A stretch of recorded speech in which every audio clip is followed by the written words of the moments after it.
You're listening to CinePunked. This is a comedy of madness.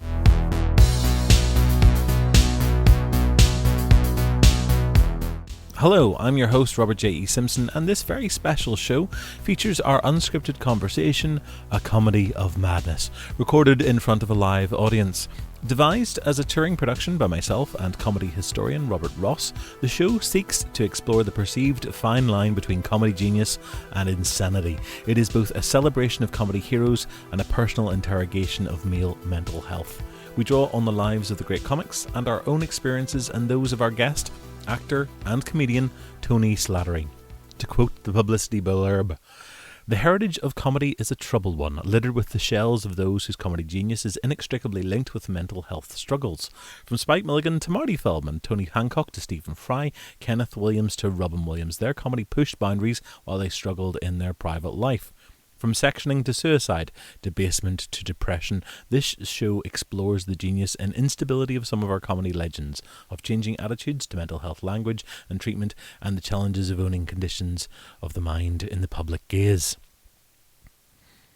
This was the first of two live shows recorded in Belfast with Tony last November, and interested parties should check out the previous podcast for a recording of the interview show I did with him. Fiendish of us to mix up the order, isn't it?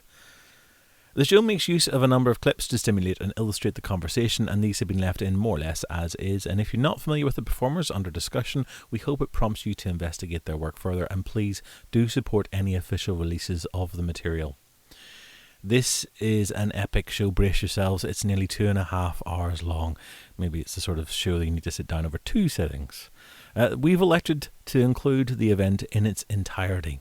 Listeners should be aware that there are topics and conversation of a frank and sensitive nature, and the show does include discussion of mental illness, trauma, depression, self-harm, substance abuse, and suicide. We open with a clip from the 1956 short film The Case of the Muckanees Battlehorn, starring Peter Sellers and Spike Milligan. "Look, sir! An impression of a heel!" Very clever, Brown, but we haven't time for your impressions now. Thank you, sir. I say, you there. Are you the body? No. Are you? Oh, no. I'm Superintendent Quilt of Scotland Yard. Delighted to meet you. My name's Nodule. I'm the curator here. How do you do? How do you do? Here's my glove, won't you? Certainly, of course. Hello. Hello. I thought we just met. What have we got over here? What's all this about, eh? That? Oh, we had a robbery last night. A robbery? Anything stolen? Have a look. Metropolitan Museum, Muckanees Battlehorn, 9th century, copper inlaid with rubies and emeralds. You've been swindled, old man. What? Yes, this is an ordinary house brick. I know, the Muckanees Battlehorn has been stolen. What? I must warn you that anything you say will be taken down and used in evidence against you. Son Brown? Yes, sir? Make a note of all that. Right, sir. I must start it. I must make a note of it. The Muckanees Battlehorn. Straight away. Got all that? No, sir. Good. You know, Nodule, it strikes me as very, very fishy why the thief chose this Muckanees Battlehorn thing when there were all these other rare and valuable items lying around. Really? Such as those golden slave bangles. By Jove, you're right. Yes. He could easily have whipped one of those Chinese jade ornaments. Or even this priceless Grecian vase. Botheration. Marty, do us a favour, would you? Would you stick on the A Show Called Fred clip, please? Thanks very much. 1, 2, 3, 4.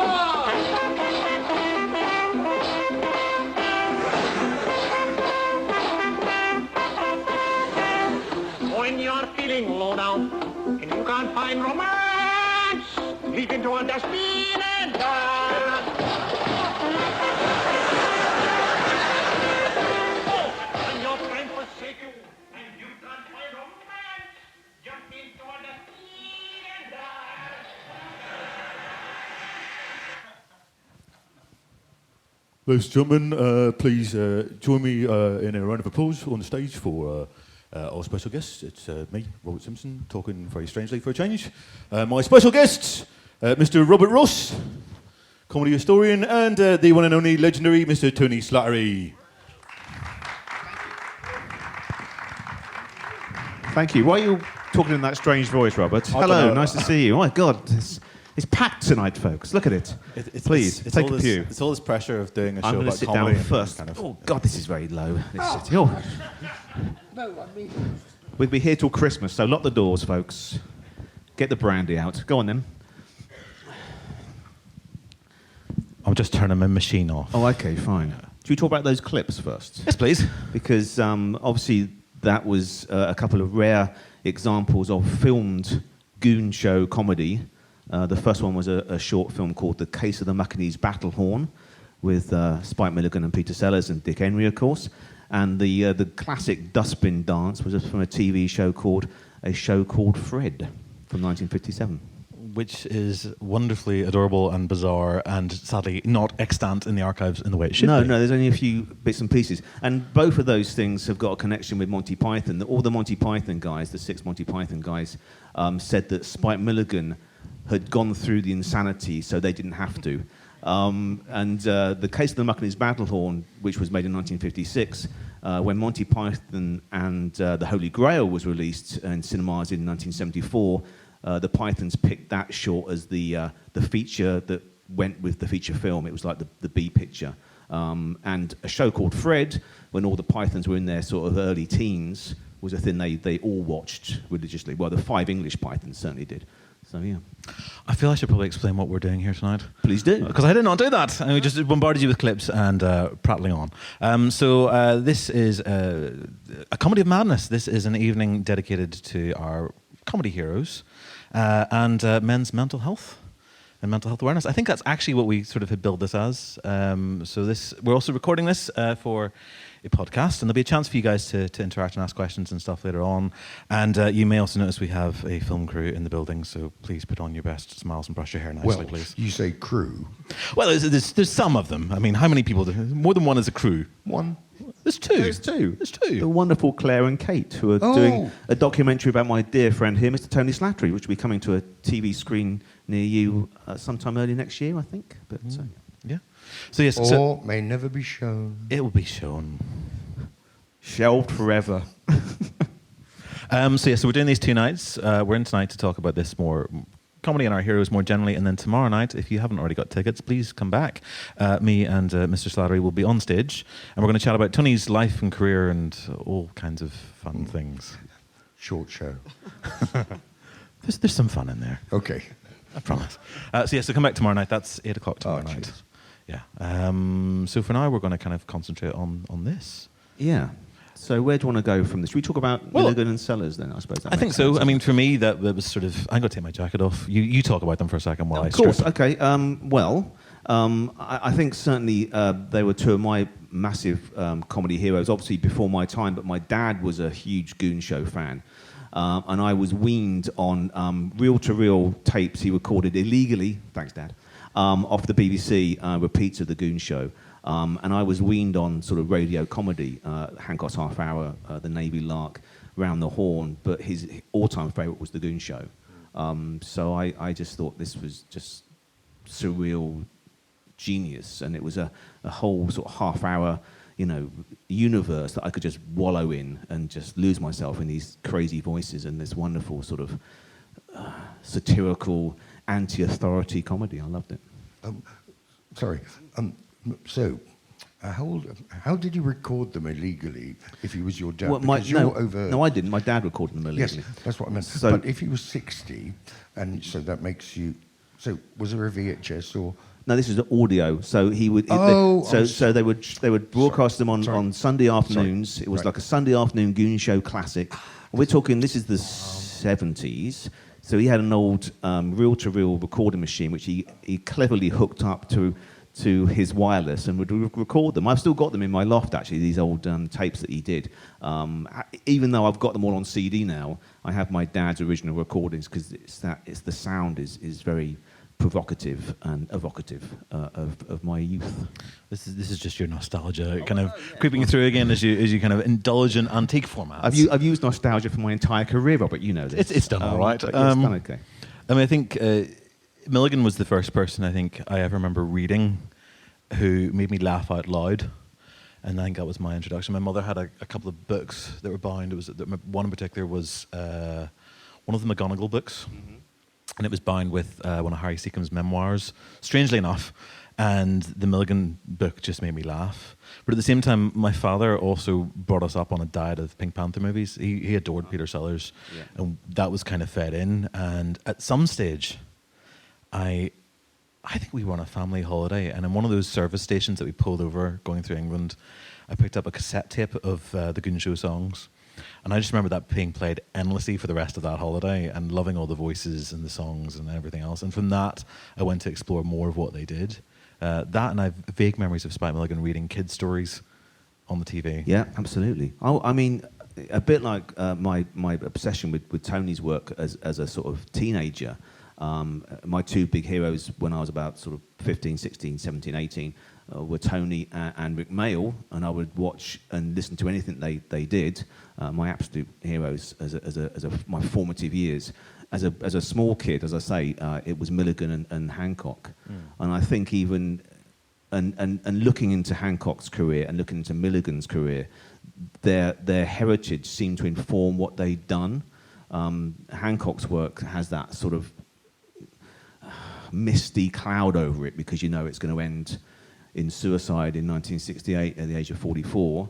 And Milligan's comedy has before he became famous, had survived the war and took that, you know, what he'd seen during the conflict and what he survived and seen his friends just blown to bits. And it was almost like, you know, life is so fragile, but if it's so fragile, then you can make fun of it. And I think that informed his comedy so much. And as a young kid, I sort of figured that out, I think. And it really touched me quite deeply. So I always saw the sort of the humanity in comedy somehow. Ooh, I know. We should have ended there, shouldn't we? That was a good out there. I'm so sorry. Yeah. This is a fun evening. No, but what you just said, gosh, does it rather moving. I mean, you're an admirer of Peter Sellers and Spike good Milligan. Lord, yes. And what you touched on, I think we have spoken about this before. Rick Mayall happens to be one of my heroes as well, and I was lucky enough to work with him, and he gave me great advice on the set of Carry On Columbus. I don't know whether anyone has seen that film. Hands up, who has? Anyone in the audience? 3, 1, Be proud. Hands up high. one of my favourites, certainly. No, it was great, and I did. Sorry, I know this is okay. No, because just because you mentioned Rick, and I went into it, and I was playing, I don't know, Smelly Messenger number 3. Or something like that, and I had a couple of lines, and it was offered to many people before I took it, because I just took anything, really. But I was so proud to be part of it, and I was actually quite nervous doing it, because of the part of British comedy history and everything, and I did it, and I think on the first take, because they only do 2 takes, because they're still cheap, aren't they? And Rick said, no, but in a really nice way, no, Tony, go on, do it. You have to, and my line was something like, I've just come hot foot from Lisbon, and then cutaway of smoke coming out of the shoes. Smoke coming out of my shoe. I haven't had that off in years. Cut to Rick, I'm not surprised. And so the second take, which is all they could afford, said, and Rick came up to me and said, Tony, look, just go for it. Just go for it. Because I was quite shy.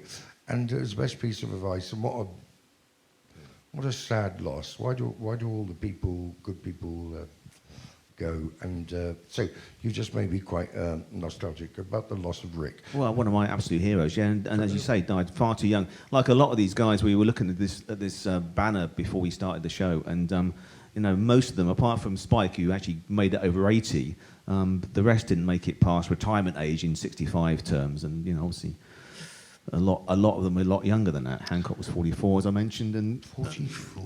Peter Sellers was only 54, and Marty was 48, and you know, Robin's 63, and yeah, and Kenneth was 62. It's quite sad. It is sad, I mean, but you know, but going back to to Sellers.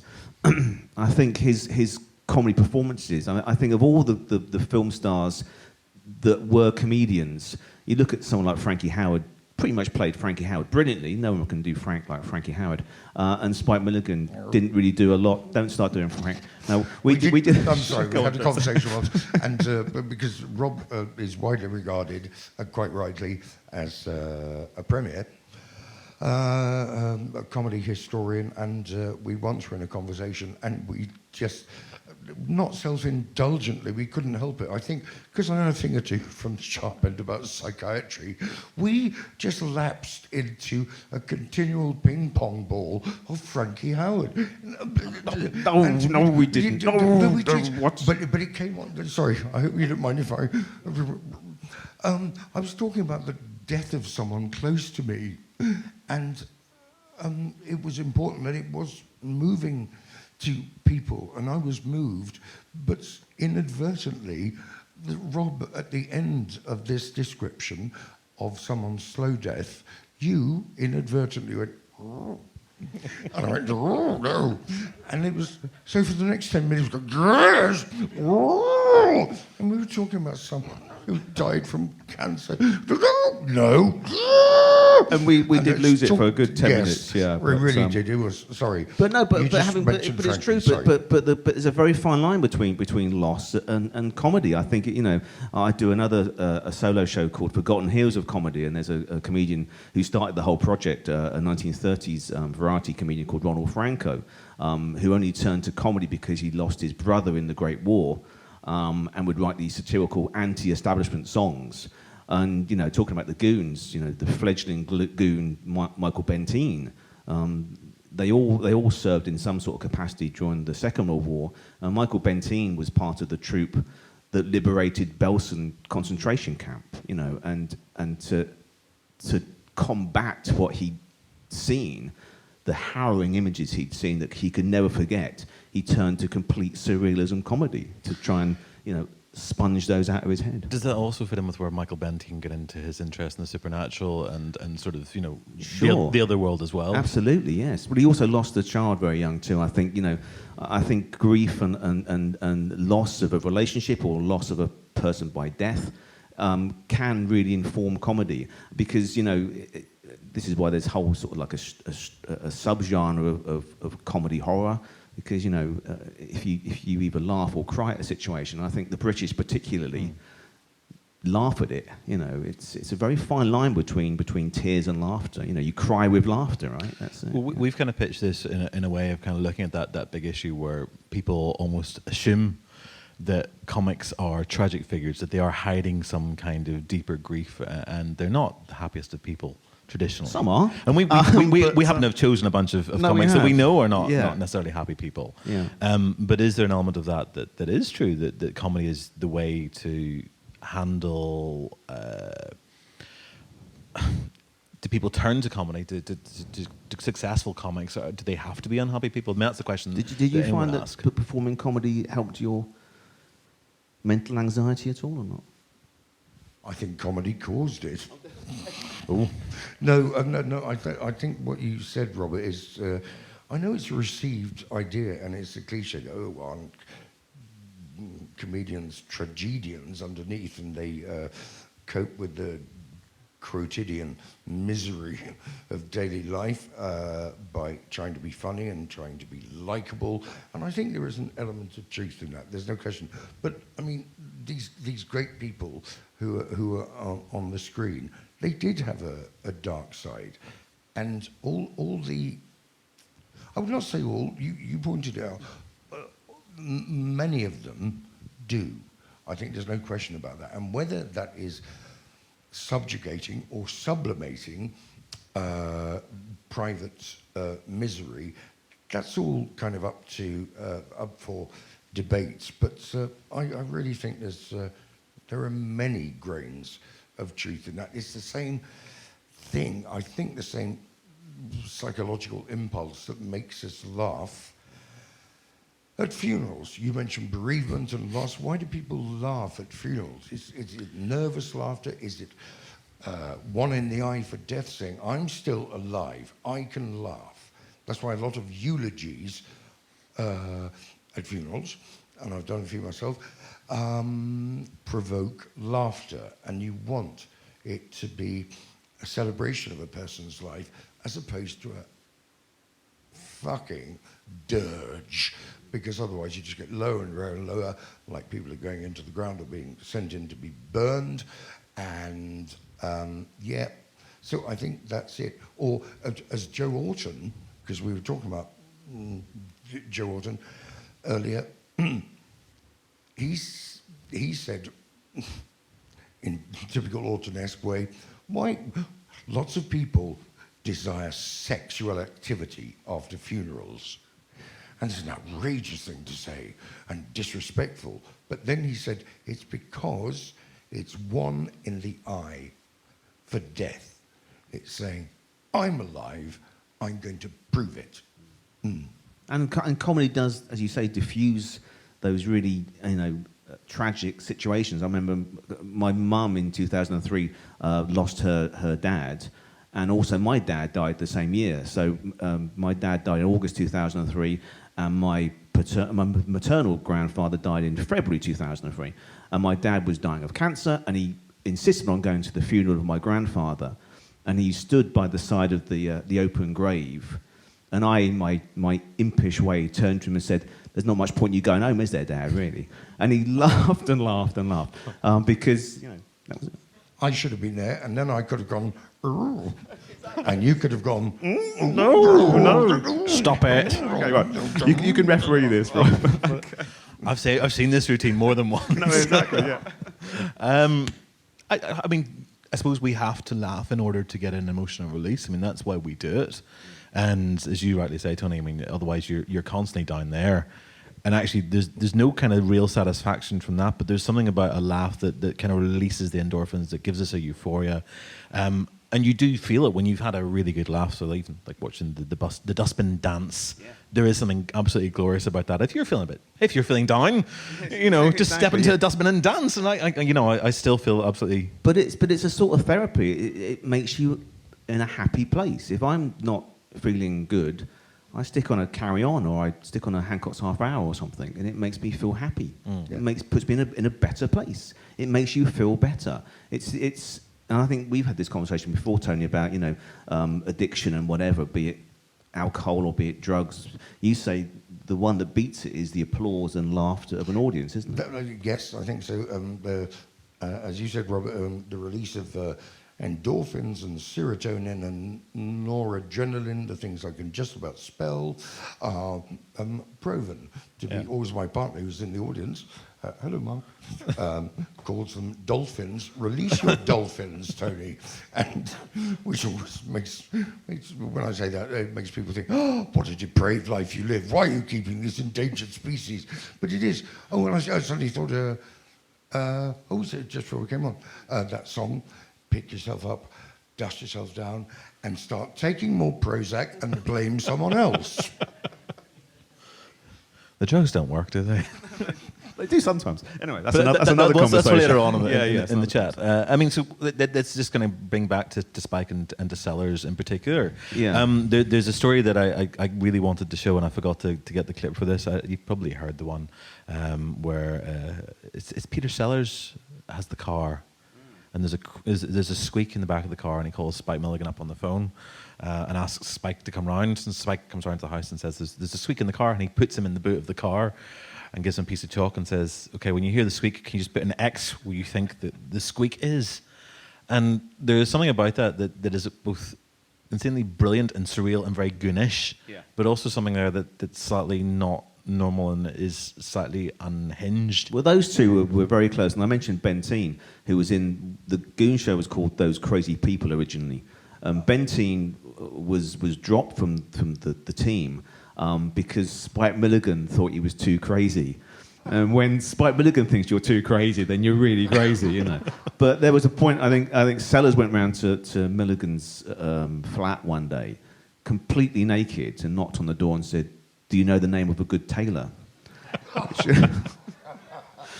So they would play these pranks on each other all the time, you know, outside of the show. This was the thing, you see. So, I mean, they lived this goonish life, and they were very, very close friends. I mean, this is not something that's completely unfamiliar. We are in a generation now where on social media people are always pulling pranks and these sort of strange videos. But when they're doing it now, they're doing it and they're filming it for the benefit of perhaps their own narcissism, but for the benefit of other people to watch. But these are antics that happen literally between two individuals that wouldn't have been seen or recognized by anybody else. It doesn't strike me as normal behavior, but I don't know. Funny though, isn't it? But it's funny in the telling. Yeah. It's. But like I say, I mean, they all went through war service, and I mean, all those great 20th century post-war comedians, all the goons, Kenneth Connor, John Pertwee, they all served in some capacity. Peter Butterworth, a lot of the Carry On people, Kenneth Williams. They'd all served, so it was almost a collective experience that they got through that. And as I said before, once you survive, you know, a daily grind of losing your best mates, you know, every day you're going to lose someone you know. That to get through that, the only way to, you know, justify the rest of your life is to take the mickey out of everything, and that's what they did. The Goon Show particularly just pulled authority apart, and they also used a lot of the barrack room jargon, so they would get past the very strict BBC censors by all the sort of the last turkey in the shop and all that, and are you a player of the pink oboe and all that sort of thing, you know. The last turkey in the shop, just in case people don't know, that was a private who used to manipulate his genitals, and it was a kind of party trick, if that's right. If you're in a war zone, if a party trick happens. But the last part was the national anthem. So yes, and all to that. stand. Can you rise to the occasion, Tony? Yes, and all that right. thing. Yes. Anyway, moving swiftly on. But Why? You brought it up. No, I did. You can't just say last turkey in the shop and leave it there. For goodness sake. This is going out of the watershed. This is how it gets past all the censors. There is something, though, about the sort of the humour that they did, though, that was very different from what sort of come before and hugely influential in what's come after. There is a weird, hyper-manic, surrealist quality that does feel quite special and unique to them. Yeah, sort of. I mean, they certainly learned. They were called the Junior Crazy Gang originally. So, I mean, there was the Crazy Gang in the 1930s, which was Bud Flanagan and Chesney Allen and Nervo and Knox and these guys. So they did sort of crazy stuff. And we talked about Alston Johnson and the Hells Are Poppin', which is, for me, the funniest film of all time, which was 1942, which was complete anarchy, you know. It certainly, in its opening section, it's very absolutely, very yeah. So, but Milligan loved all that stuff, and he also loved all the sort of Popeye cartoons and comic strips. So he would get all that stuff from there. But yeah, I think Milligan, particularly as writer and performer, the chief writer of the Goon Show, along with people like Eric Sykes and Larry Stevens, but Milligan was the creative force of that comedy. Then yeah, he did. I mean, he certainly inspired the Pythons and the Goodies, who in turn inspired Vic and Bob and Aid and Rick and all that. So he is the godfather of alternative comedy, really. I was watching an interview with Milligan and James Whale last week, and Milligan's talking to Whale about this and about how actually his best writing was probably done whenever he was at his worst mentally. And there is this really disturbing thing. When he had a breakdown on whilst writing the Goon Show, Eric Sykes takes over for a bit and Larry Stevens, and then goes back to being Spike. But that sheer force of having to produce this brilliantly inventive comedy every week did take a toll. Yeah, of course, absolutely. Well, his epitaph, apart from the one "I told you I was ill," which I love, which they wouldn't let him have, but it's in Gaelic on his gravestone, Spike, in Sussex. I told you I was ill. But he, in interviews up until that point, he would say, "Wrote the Goon Show, died." Which, because everything else after that was considered not as good as that, but I just think it was a sort of therapy. And the funny thing about Peter Sellers, obviously, he went to Hollywood and became a massive star. And just before he died in 1980, he came back. They did a recording of the Raspberry song in 1979, and there's a beautiful letter. It's very moving actually, because he in London, Sellers would rent an apartment at the Dorchester Hotel. And I think the night before he died, he wrote Spike a letter just saying, "Can you please just get Harry and you, and I don't care if it's recorded or we sell it to anybody or anything. I don't care. Let's just do some goon shows, because I've never been happier in my life than doing the goon shows. Before I was famous and before I became Peter Sellers, the Hollywood star, I'll pay you to do it. I just want to get together, the three of us, and just do some goon stuff together. It's one of the last things he wrote, and it's beautiful, actually, because for Sellers, in that maelstrom of angst that he was going through on his third wife that was collapsing with Lynn Frederick, that he wanted to go back to that safe place of comedy and his pals. He did say that he keep on watching interviews with Sellers, and Sellers always says, when they ask him about who he really is, his response is always, I'm nobody, I don't know who I am. But unless he's playing a character, he feels that he has no identity. There was a me, but I had it surgically removed, was the line. But when he did Being There, which was his penultimate film, which was a person who was nobody, and it's basically, he based it on Stan Laurel, that sort of complete sort of deadpan face. That's an amazing film. And again, I think not winning the Oscar that year, he lost to Dustin Hoffman for Kramer versus Kramer. I think that really accentuated the heart attack that came. Do you want to see a bit? We got a little clip actually of Pete. Sorry, Tom. Oh, please. Can I ask, why am I here? Why are any of us here, Tony? I mean, I've never been able to answer that question. Yes, that's an existential question. Clip, yes, exactly. It's not of you, it's Peter Sellers. I think it's either the Today Show or something. It's the show. It's Peter Sellers, and this was from the March of 1980, so 3 months before he died, and Being There has just come out. So let's look at Sellers. Do you ever go back and see your movies? Do you like to watch yourself in the movies? Do you watch them on television, or do you go to the theaters and watch your movies? No, I went last night to see Being There because I hadn't seen it with an audience. And it was very interesting to see the reaction, on various levels. Because the audiences here are very sophisticated. They pick up very quickly, I notice, on little innuendos. Really? Yes, yes. In different parts of the world, you think audiences act differently to the same film? Oh, absolutely. I mean, I haven't seen that in other parts of the world. But other films, they do, yes. What's the difference between a California audience and a London audience, for instance? Well, a London audience and a New York audience are identical. I mean, if you're taking a West End audience, right, identical. They're very hip. And I would say, like in Westwood, about the same. About the same. But you get out of those areas in England, and you're in a totally... You've got to be careful what you show them. Who are you talking as now? Somebody told me you have no voice. Time magazine's cover story insisted that there is no Peter Sellers, that you are only a mass of characterizations, and that inside there is no body. That's true, yes. How did you react to that? Well, I didn't react. I just mouthed things. And it's not entirely true. It comes from working for years in radio, Gene. Who am I talking to now? Let me see. He's not in, I'm sorry. Anybody there? No. How does somebody who comes from London talk? Well, I mean, there are so many London accents. It's difficult to say. I mean, there's... people think of Cockney accent. There are 5 Cockney accents. All right. And there are other accents that are also from London. And then you have cultured London Well, let's hear accents. them. Well, you want to hear... Sure, I want to hear some accent. I want to hear you speak various Englishes. The people over here have difficult enough time understanding Michael Caine, so I don't know. I'll put subtitles on as you speak. Well, I'll tell you straight out, Gene. What I like about you and your show is you're frank. No, I don't mean like the name. I mean, what you say is frank. Now, I likes that because it gets to the core, see? And when you get to the core, you get the essence.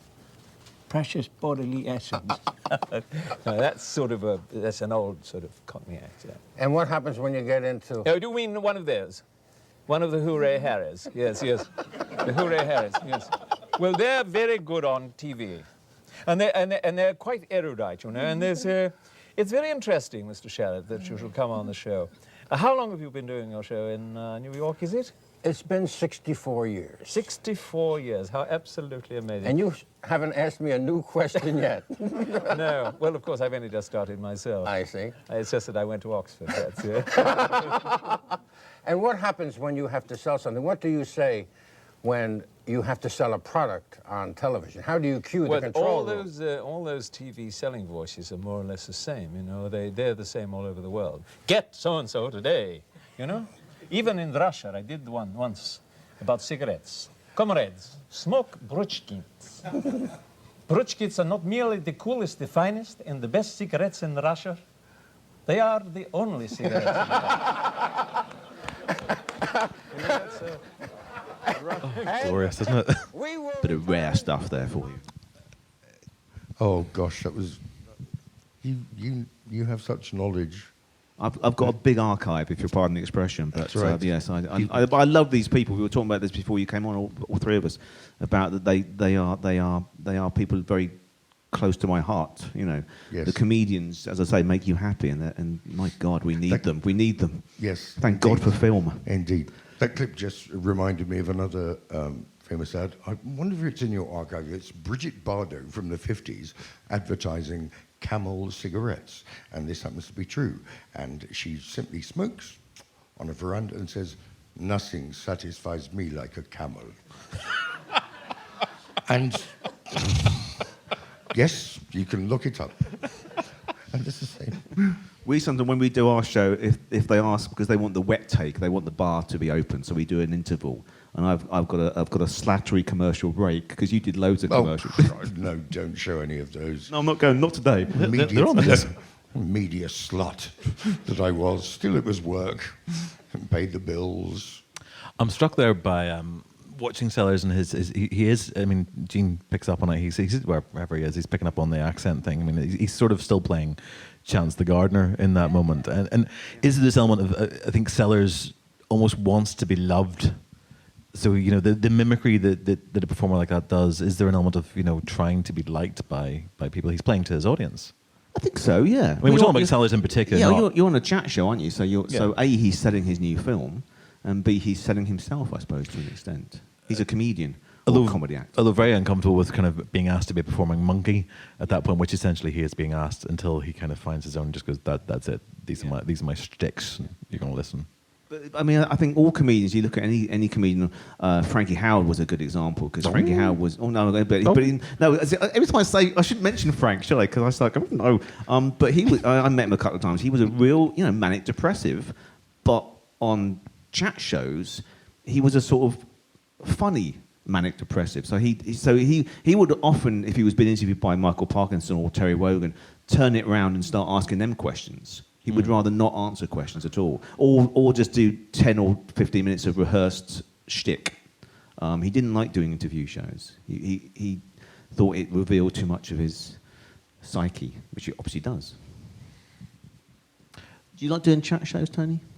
Well, not this one, because no, I do, because I haven't been asked any questions yet. But that's fine, because it's your show. I'm just sitting here as eye candy. This is a conversation. It's not a chat show as such. This is more us kind of exchanging thoughts. And at some point, we'll bring them in as well. Ooh. Oh gosh! The eyes to the side. The eyes to the right and the nose to the left. Yeah. Okay. I'm just sitting here. I'll answer anything you want. But actually, you're asking me. Do you like doing chat shows? You've done lots of chat shows. Yes, I have. Yes. I've done Parkinson and Aspel and Gay Byrne. Wogan, Gay Byrne, the late Gay Byrne, who sadly passed away, as opposed to happily passed away. I don't know what people say he sadly passed away. But yeah. So I did the kind of chat show circuit, and that was fun. Well, would you go on with your persona? Would you try and be funny, or would you just be quite candid about stuff even then? Pretty candid, depending on the question. The humour can only come from... If the question is badly predicated, there's nowhere to go. Well, we were on the radio this afternoon. Yes, we were. So- I remember that now. Anyone hear it? Hey, Yes, who heard it? Oh, gosh. Does it sound all right? What did you think of it? Please shout. Oh, thank you. We'll pay you later. Thanks, mate. Cheers. But I mean, something like that. So I mean, you still get asked to do these things. There must be an element of. I mean, has that changed for you the way that an interview show will work? It does, in that I'm never asked. that makes it problematic. Well, yes, I imagine it does. Your imagination is working then. Sometimes, not always. But you enjoy, because you've done a few, haven't you? Do you enjoy doing live radio? Or? I enjoy doing live radio. Yeah, there's a buzz out of it, but there is always this element where you don't know where it's going to go, and that even if you're doing our job, and you have a set of things that you know you're What is our ask. job, Robert? I think we make a career. Yes, explain now. We make a career out of talking about dead people. This is very true, absolutely, yeah. But the nice point that was made today, and the important point, I think, and the basis of this show that was your idea, was about male mental health and the fact that, men apparently should be macho and hide their inner feelings and all that nonsense. And you made the good point about, if women come out and say, then that's almost accepted, isn't it? But men doing it is almost considered brave now. I don't know why it is, but no, that's an odd word. If men talk about being mentally fragile, they're seen as somehow self-indulgent and all that stigmatizing stuff about, get over yourself, stop whinging and everything, and it's getting less stigmatized now. It certainly is, but there's a way to go. And I think one also runs the risk of being seen as self-indulgent and very having this intense feeling of interiority and self-absorption, and it's just the same with anyone. I genuinely feel that mental ill health is not a lifestyle choice. No, the only two jokes I've come up with, and I think I might have said this on the radio, is no one in their right mind wants to be mentally ill. 2, with bipolarity, man goes into a restaurant, orders a table for one, the waiter comes over, asks the man or the woman, "Can I take your order?" The person replies, "Yes, I'll have what I'm having." I still think that's a good joke. It doesn't get many laughs, but when you think about it the next day, it makes sense. It helps you make sense of things. It does, of the world. Of the world, yeah. There was an amazing, sorry, Robert, there was an amazing mime artist and clown of the 1920s called Grok. Do you know anybody called Grok? A white-faced comedian. And he was going through all sorts of terrible things. And he went to a psychiatrist and just, explained that my wife is leaving me, my children hate me, I don't know what the point of my life is, I can't make sense of anything at all. And the psychiatrist said, well, go across the street at the theatre, there's a wonderful performer called Grok. He will cheer you up. And he said, but doctor, I am Grok. So where does the comedian go? Where do they find that relief?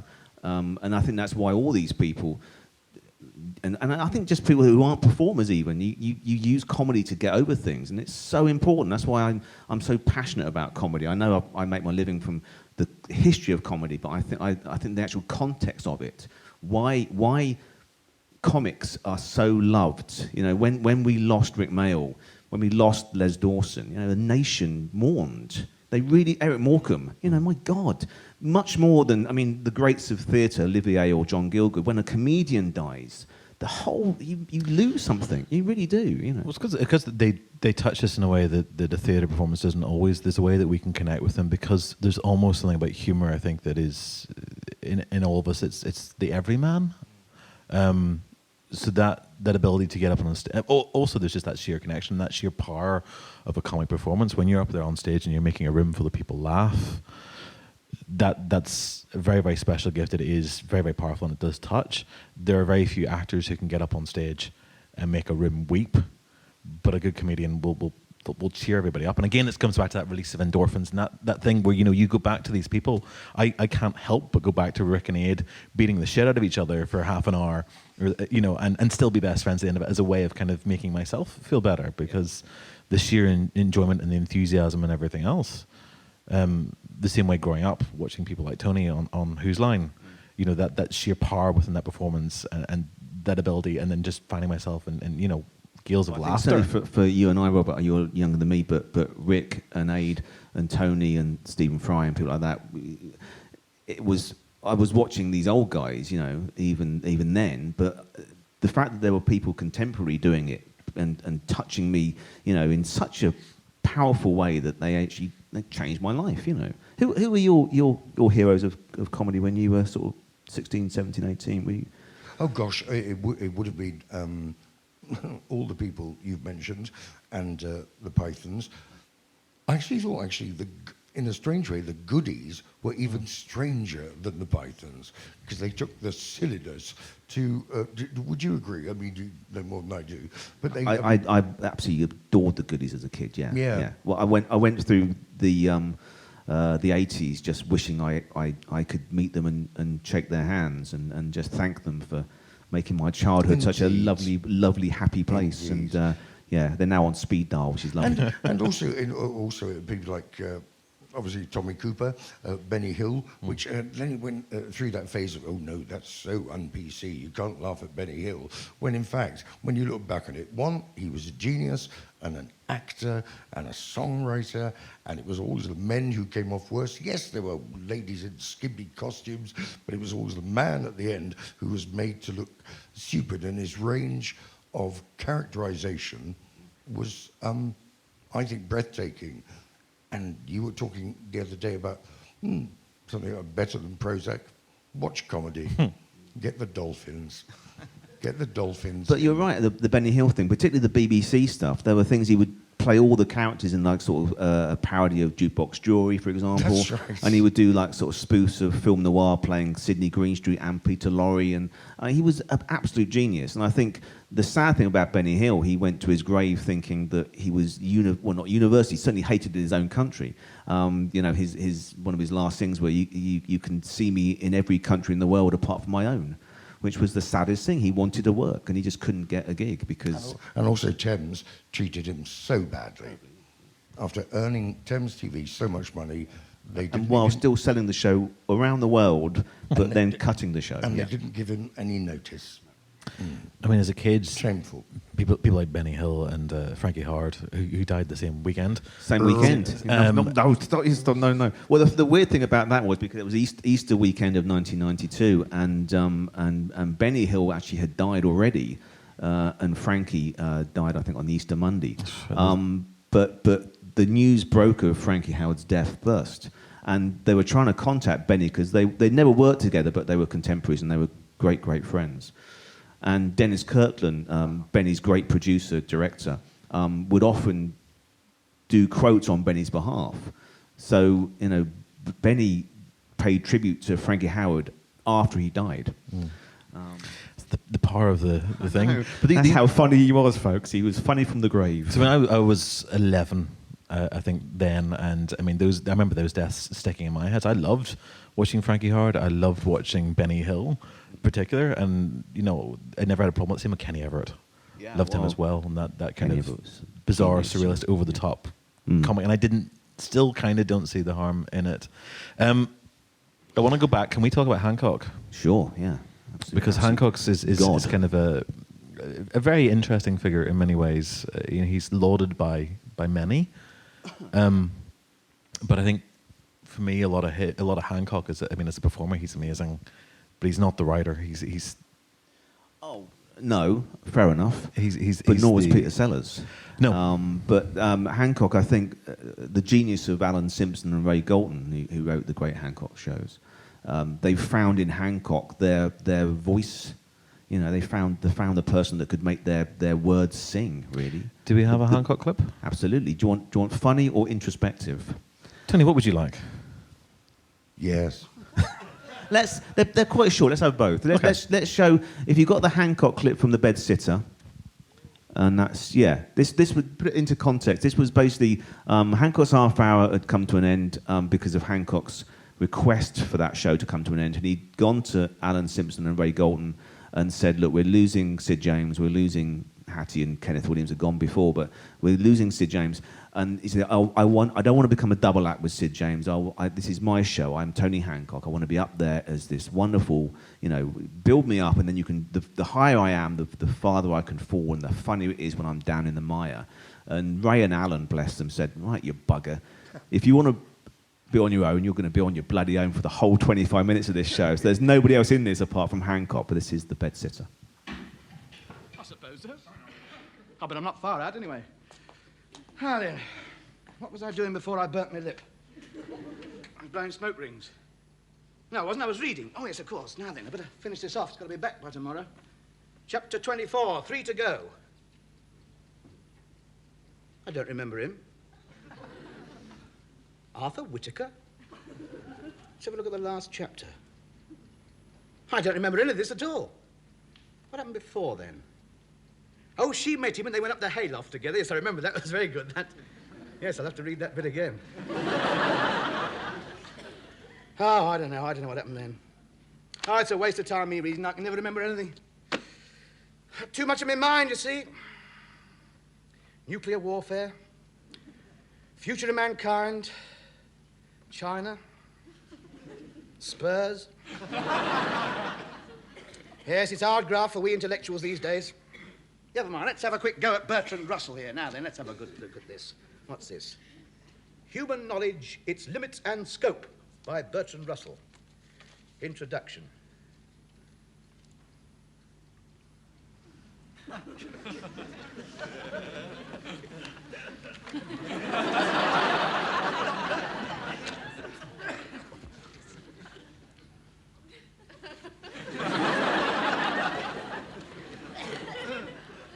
Well, if that's what they mean, why didn't they say so?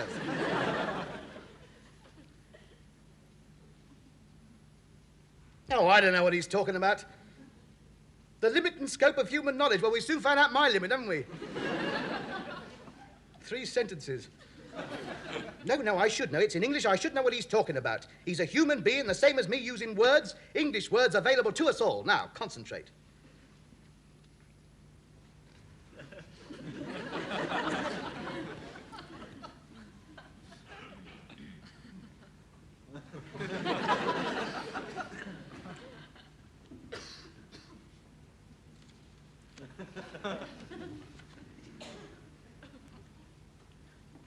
No, it's him.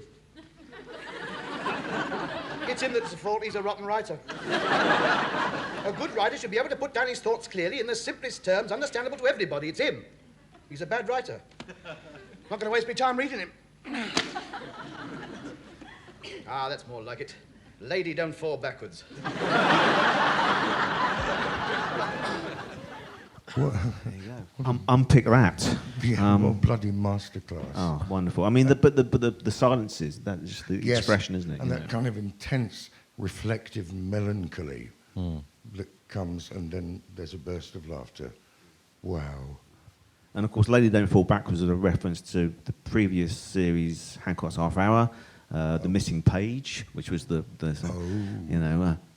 tore it out? Oh, Sid James. Probably someone lit a fag with the last page. So there's a reference to the previous series. And all the educating Archie stuff. Hancock, of course, had been one of the tutors on radios educating Archie, and would apparently wake up in a cold sweat just thinking about those radio shows. So a ventriloquist on the radio, that was back in the 50s. But Max Bygraves did it, and Bruce Forsyth did it, and Hancock and Dick Henry did it, but I mean, as I say, that was Galton and Simpson's. Like, if you want to be on your own, buddy, you're going to be on your own, and it's, as you say, a masterclass. I mean, but for me, he's probably the finest television comedy actor we've ever had. I think Hancock, for me. Why do you think he's held up with such acclaim? I mean, we do love his sort of his hangdog melancholy.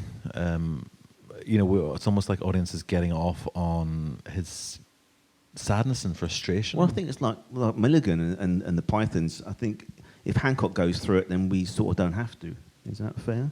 I think so. I think it's emotional irrigation by proxy, almost. Sorry, that sounds very fanciful, but I think it is. I think it's when you see a really good comedian showing melancholy, it does release not necessarily dolphins, but it makes you empathetic towards their situation, and therefore that's why, comedy is useful. Sorry, I was just picking up on the Bertrand Russell thing, because that was Bertrand Russell in the back of a cab, wasn't it? And so the cab driver turns around and says, "It's you in it, that's Bertrand Russell." So, yes, it is. So what's it all about then? And Bertrand Russell allegedly replies, "I have no fucking idea." Which, from one of the greatest philosophers ever born, that's quite something. But it's you like live your life that, yeah. Yeah, but it's like the end of Candide by Voltaire. All this philosophical roundabouting, and then the final sentence is, after all that, il faut cultiver le jardin. So after all that really deep philosophical thought, he just says, "Oh, God, do the bloody gardening." That's the main thing. And when it comes down to it, that's what existentialism is.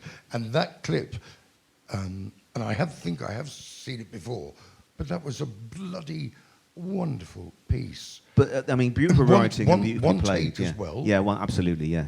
And that was before the car crash he had that dictated he did the blood donor by reading off boards. He learnt that 25-minute routine, and it was just one take allegedly. But Hancock's and those shows, they deal with things that don't date. If you watch those shows, it's about going to the laundrette or doing football pools or going to the pub, and it's stuff that we do now. And I think I'm often asked the difference between American comedy and British comedy, and I think the American sitcoms tend to sort of celebrate success and happy people and financially successful people, whereas the great heroes of British sitcom are losers, really. Basil Fawlty, Del Boy, Hancock, Steptoe. They're all down there, and it's funny down there because if they're down there, then we can sort of laugh along with them because we're down there as well. That's interesting because I know that I've just started for the first time watching Friends, and I know it's vastly successful. But a kind of me thinks, okay, why is the flat you live in so richly, expensively furnished? How do you earn your money? Why are you still, at that age, still living alone together? For God's sake, what sort of fucking fantasy world are you living in? And when you compare it to something like The Liver Birds, I was like, yeah, that's real. And you think, well, move out, get your own life, or so I just wanted to pick up on that point. Yeah, it's true. I mean, but it's the gritty realism of British sitcoms, and usually written by one or two people, whereas Friends is written by committee. And you lose the identity of those characters in a weird. So I love Friends. I mean, I'm not knocking Friends. It's for what it is. It's a sleek, brilliantly made sitcom. But it doesn't get me in my heart like Hancock or Steptoe or whatever, the young ones or something like that. I think, as you say, it's the characters. It's the working class mentality, really, isn't it? There's people there that we can accept and that we can believe and that we can identify with, whereas privilege is reserved for the privileged few. Which I suppose is America's ideology, generally speaking. Hancock is unlike some of the other comics, though, that we're watching, where you kind of feel that there's a bit of joy there. I don't necessarily feel ever that Hancock is really ever enjoying things. Even when you can kind of see him smiling away there, I still think that looks like pain, and I don't know how much that's just the knowledge of what comes, or if it's... Galton and Simpson... I'll make this pretty... Sorry, Tony, because this is... But Galton and Simpson spotted Hancock. They were doing a radio show called Happy Go Lucky, and never put happy in the title because it's guaranteed to fail. And this show was going down the tube. A forgotten comedian called Derek Royer was the star of it. And Hancock was doing a little skit called The Eager Beavers, which is a sort of Scoutmaster sketch. And Hancock was in it with Peter Butterworth and Graham Stark and Bill Kerr and a few other people. And that little skit was written by Galton and Simpson when they were in their sort of early 20s, and you know, so they met, and the three of them really got on well, and they saw in Hancock. It's basically just a heightened version of him, really. But I was very privileged to know them very well, Galton and Simpson, and they said, you know, they lived long enough to see all these biopics and read these books about how sad Hancock was. He said, you know, Rob, if you'd been in the recording, you know, the Paris Theatre doing the Radio Hancock's half hour, he said, we have Tony Hancock, Sid James, Bill Kerr, Kenneth Williams, and Hattie Jakes, 5 of the dearest, kindest, best laughers in the business. You know, they were literally killing themselves laughing doing those shows. And the total joy, you can buy the uncut radio shows on CD now. And when I was a kid, they were cut for broadcast, but some of them, they have little moments of fluffing lines and things, and you can hear Hancock just having the best time. So he did enjoy it, actually, but I think the suicide note was things go wrong too many times, was the last thing he wrote, and he was doing this Australian show. So there is a pressure on these performers as well to kind of keep up a certain image, and also, I guess, to keep up their career to a certain extent. I mean, Hancock seems to have gone downhill rapidly after the show starts to fail, and just struggles more and more with that. Well, and that was the last BBC he did in '61, and it, you know, the show was so popular it would empty pubs. You know, people would close their fish and chip shops for half an hour when Hancock was on because they knew they wouldn't sell any fish, because everybody stayed at home. He would walk down high streets in London, and every single house you could hear his voice coming out of every single door, because it was what you watched. You know, he was the best loved, most successful comedian on the television in 1961. 7 years later, he was dead. So that was. So are we hitting on this thing that Tony said earlier on again about the, you know, once the audience's applause has stopped, that drug can't be replaced, and this is where Hancock kind of is looking for. Yes, that's right. I think when audience and applause and laughter generally considered to be the second most addictive substances in life, and where do you go?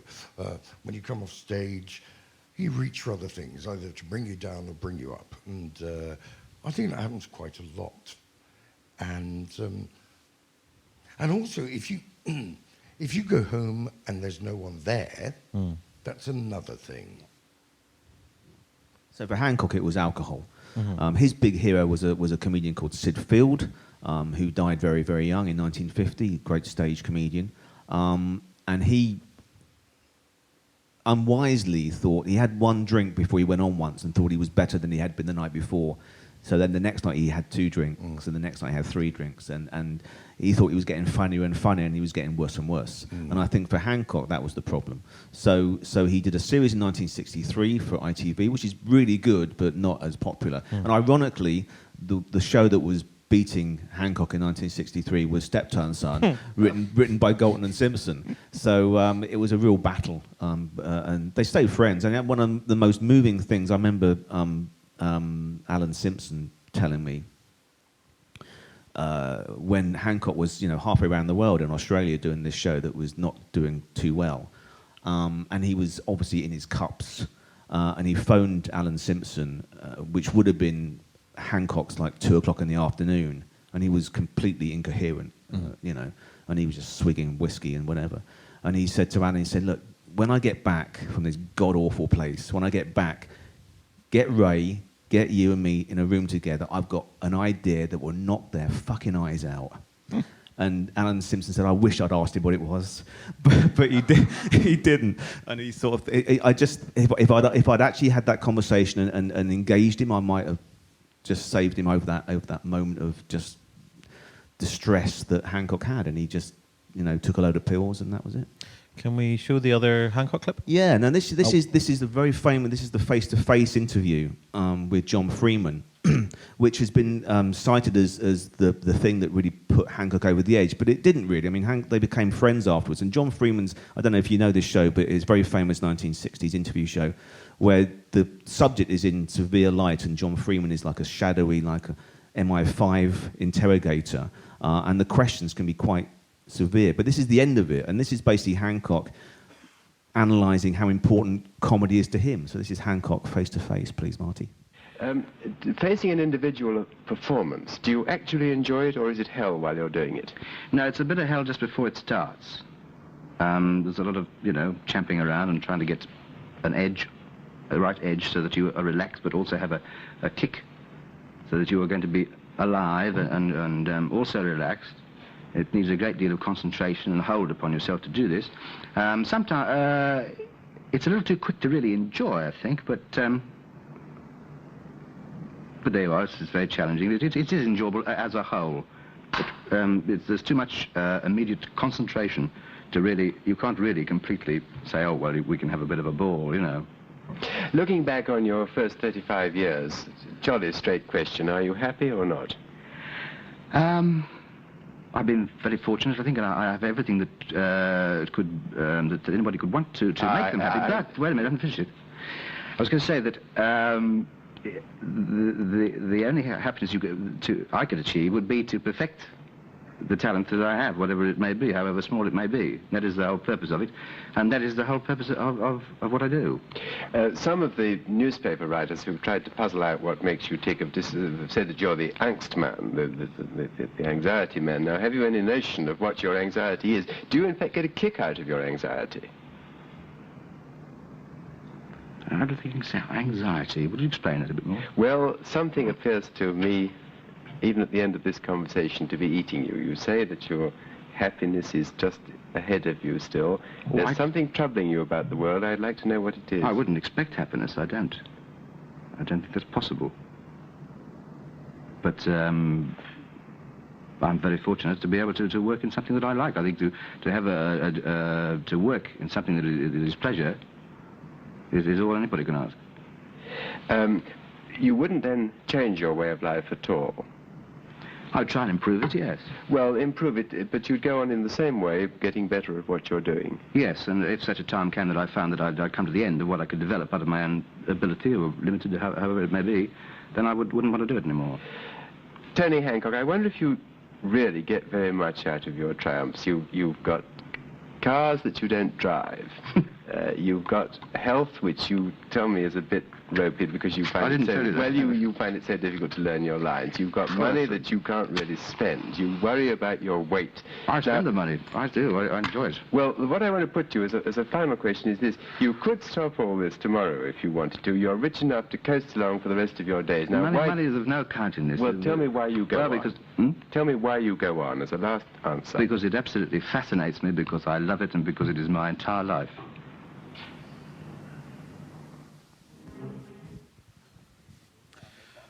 Quite emotional at that. I mean, because that's it, isn't it? That's comedy.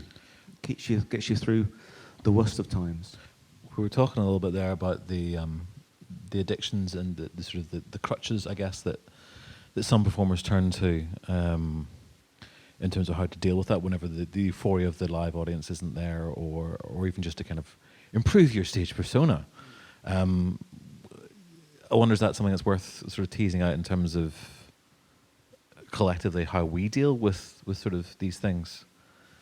How did you deal with stuff, Tony, when things got? Oh, sorry, you asked me a question. You look very pensive there. Sorry. I thought an answer was brewing there for a minute. No, I was just wondering at that. Wandering in both senses. Does that affect you as a fellow comedy actor and comedian to see somebody, obviously suffering and having putting their heart and soul into their comedy? Yes, it does. Gosh, he dealt with some very pedestrian questions with grace, but there was clearly a pain in his eyes, and yeah. There was an element there, I thought, of character assassination as well, where he's literally being torn right down. That was an elephant chap, no question. And I mean, I suspect that some of the interviews that you've had over the last lot of years must have gone down similar paths. Yeah, sort of. Except I've not really lost patience. Well, I did once. I think I might have told. Okay, I was auditioning for the part of the Prince in some kind of trendy. It was when the Rose opened or the Globe. Yeah, and it was. I think I was in a bad place at the time, and I don't normally lose my rag at all because it's ugly when anyone. But it was so. Right, this was right. Prince, Romeo and Juliet. He comes on. Rebellious subjects, enemies to peace. Could you stop there, Tony? Stop. What I want you to do? What are you doing? Milking this invisible goat. Yes. Don't act it. Just say it. Just say it. So he's not angry. Just say it. Rebellious subjects, enemies to peace, throw your mistempered weapons to the ground and hear the praises of your 3 civil rules, bred of an airy words, by the old Capulet Montague, have thrice disturbed the quiet of our peace.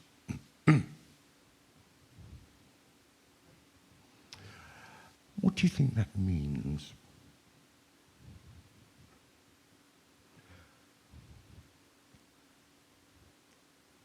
I think it means the Prince is angry because he's trying to deal with sectarianism in Verona. The Capulets and the Montagues are at each other's throat, and at the bottom is a love story. Good. But what do you think it really means? Of course I know what it fucking means! Good, use the anger. Right. That's the point. Rebellious subjects, enemies to peace. You throw your mistempered weapons to the ground and hear the sentence of your moving Prince. 3 civil brawls bred of an airy word by thee, old Capulet and Montague, have thrice disturbed the quiet of our peace. If ever you disturb our peace again, your lives shall pay the forfeit of the peace. For now we're gone! Is that any better? I didn't get the parts. Yeah, absolutely. Oh, God, no. Wow. But then it was going to be set in neo-Stalinist Cardiff in 2084. It didn't last long anyway. We were chatting just before we went on stage there about the Dutch courage of performances.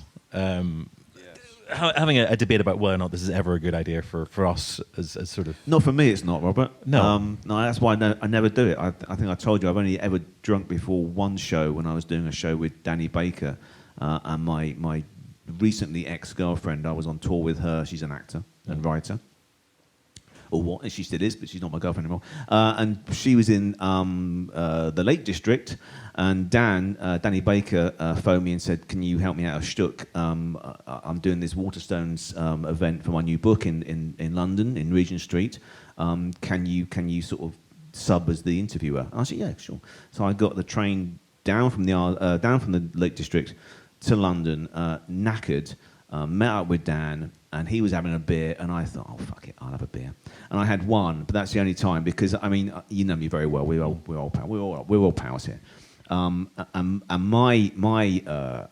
my crutch for mental health is alcohol and comedy. It's heady combination.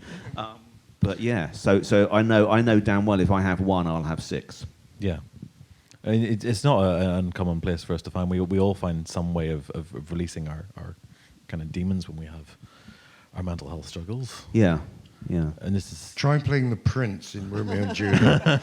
Helped me. I feel better for doing that. Ooh. It's released something, hasn't so it? Many it's released something. Yeah.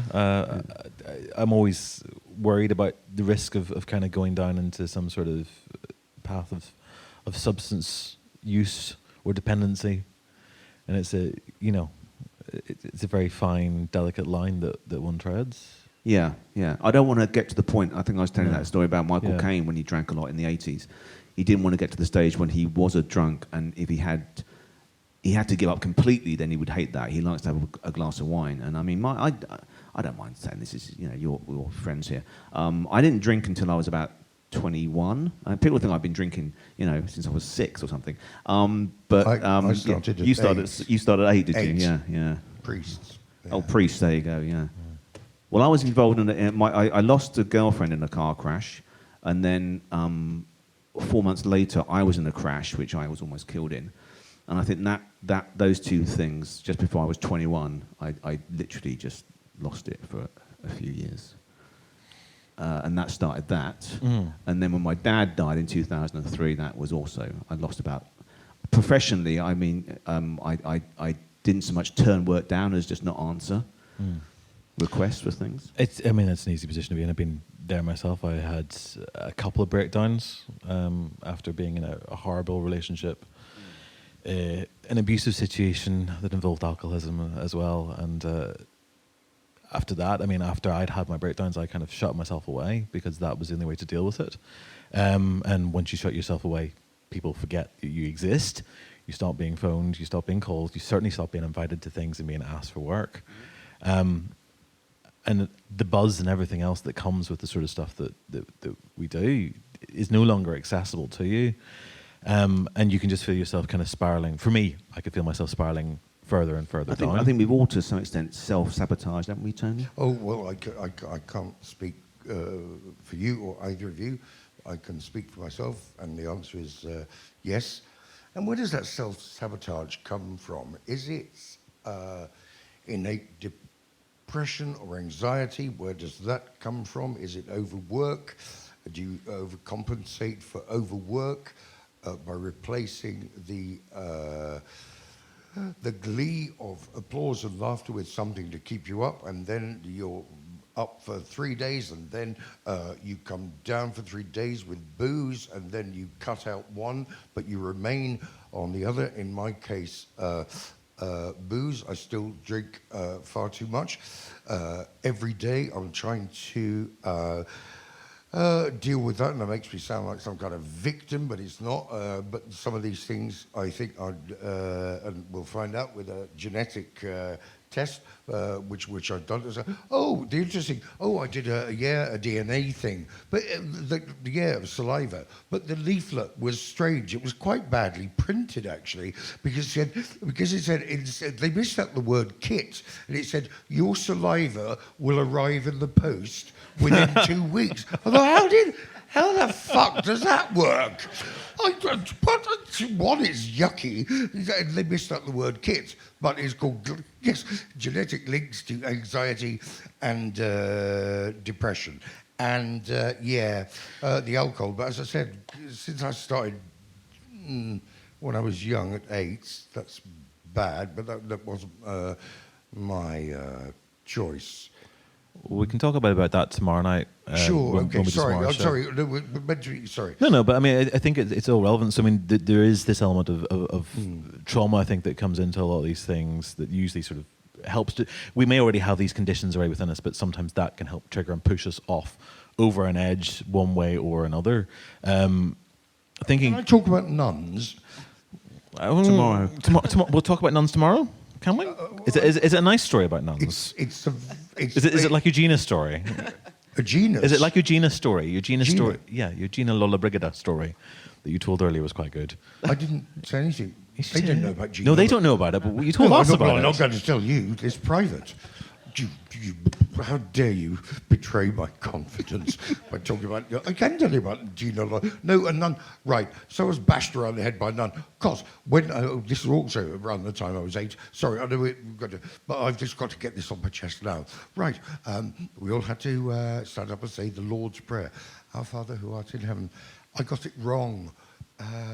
One day I said, Our Father who art in heaven. How are you, by the way?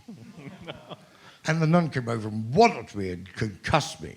And because I had a kind of linguistic, talking, fluency. I was quite fluent in language. I think that came from so we're getting back into the comedy thing. And I said to her, after she hit me, I said, "Don't assault me, you barren cow!" Which is an odd thing for an 8-year-old to say. And that's the end of my anecdote.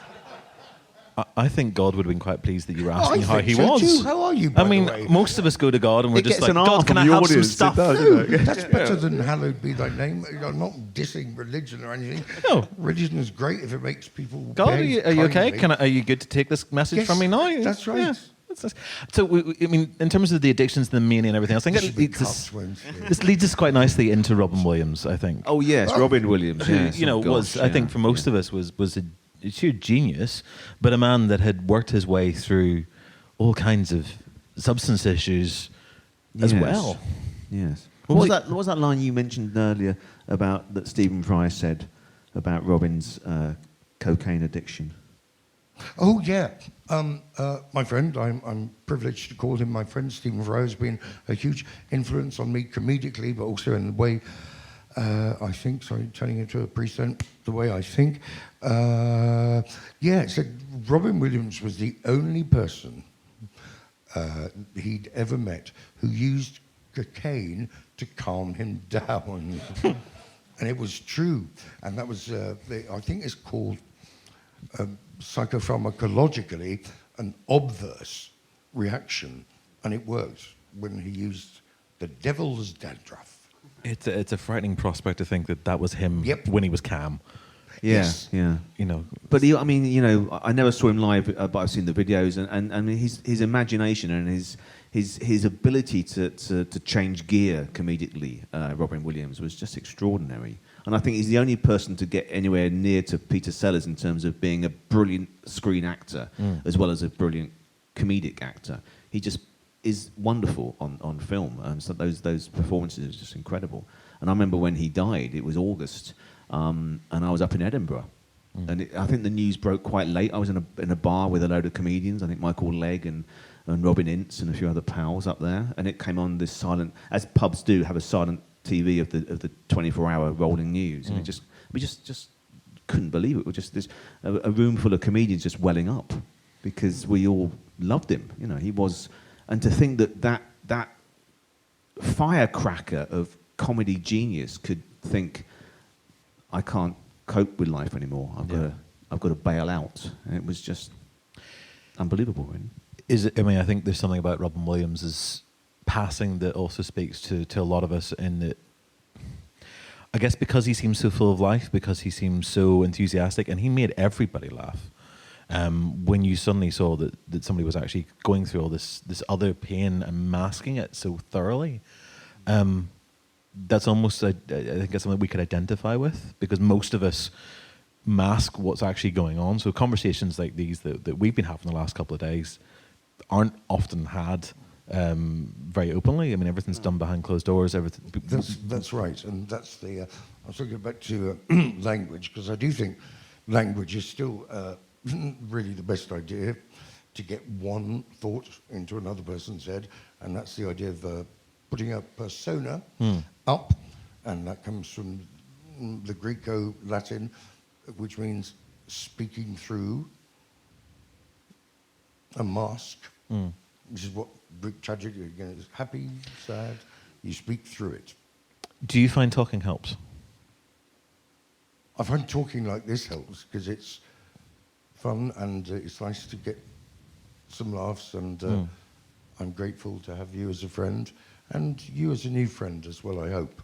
And sorry, that sounds greasy chat show talk, but I sycophantic bastard, Tony. Thank you very much. I'll take it. It's the kindest thing anyone's ever said to me. But I actually do mean it, and a couple of other friends, one very special friend. And now I feel as if I want feelings. Nothing more than feelings. But the thing about Robin Williams, though, was Gina and Lolly Bridget. Oh, God, here we go. Yeah. No, it's right. It's a good story. No, the thing about Robin Williams, I don't think anybody knew how much he was suffering. I think, apart from his close family, obviously, but nobody in the industry knew at all. As you say, he masked it so well. Yes. And Thanks, Robert. Cheers. But yeah, I mean, those performances, and something like Mrs. Doubtfire, which is just such a joyous performance, you know, and you think, how can this person, or Good Morning Vietnam, you know, it's like, my God, it's just incredible love of life in those performances. But behind that mask was this tortured soul, you know. And also in The Birdcage, one of his, I love that performance with Nathan Lane. Should we see a little bit of Robin? Yes, please. I think we should. Everyone loves to see Robin. Well, this is one of my favourites of his. It's Patch Adams, which is quite a sort of tragicomic thing, and it's just Robin's ability to work with kids, and I just think this is, you know, this is the clown Williams. So please, Patch Adams.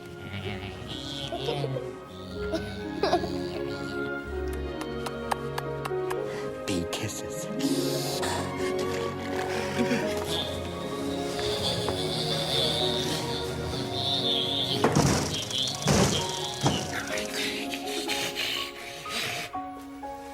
Hi.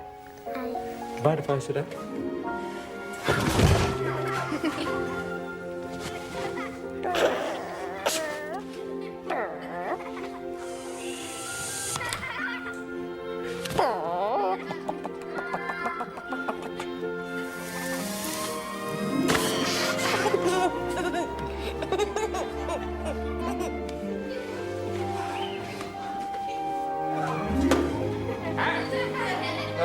Hello, my friend. Hello. Oh, look out!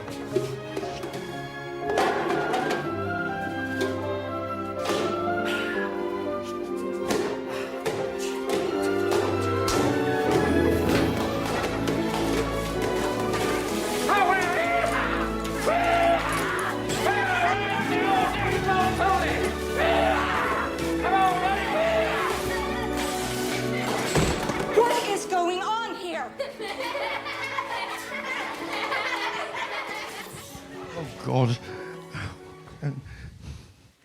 And then he gave all the terminally ill children cocaine, which is why that clip is so sickening. Whilst we talk about Robin a moment, can we get the colour fix on the projection for the next couple?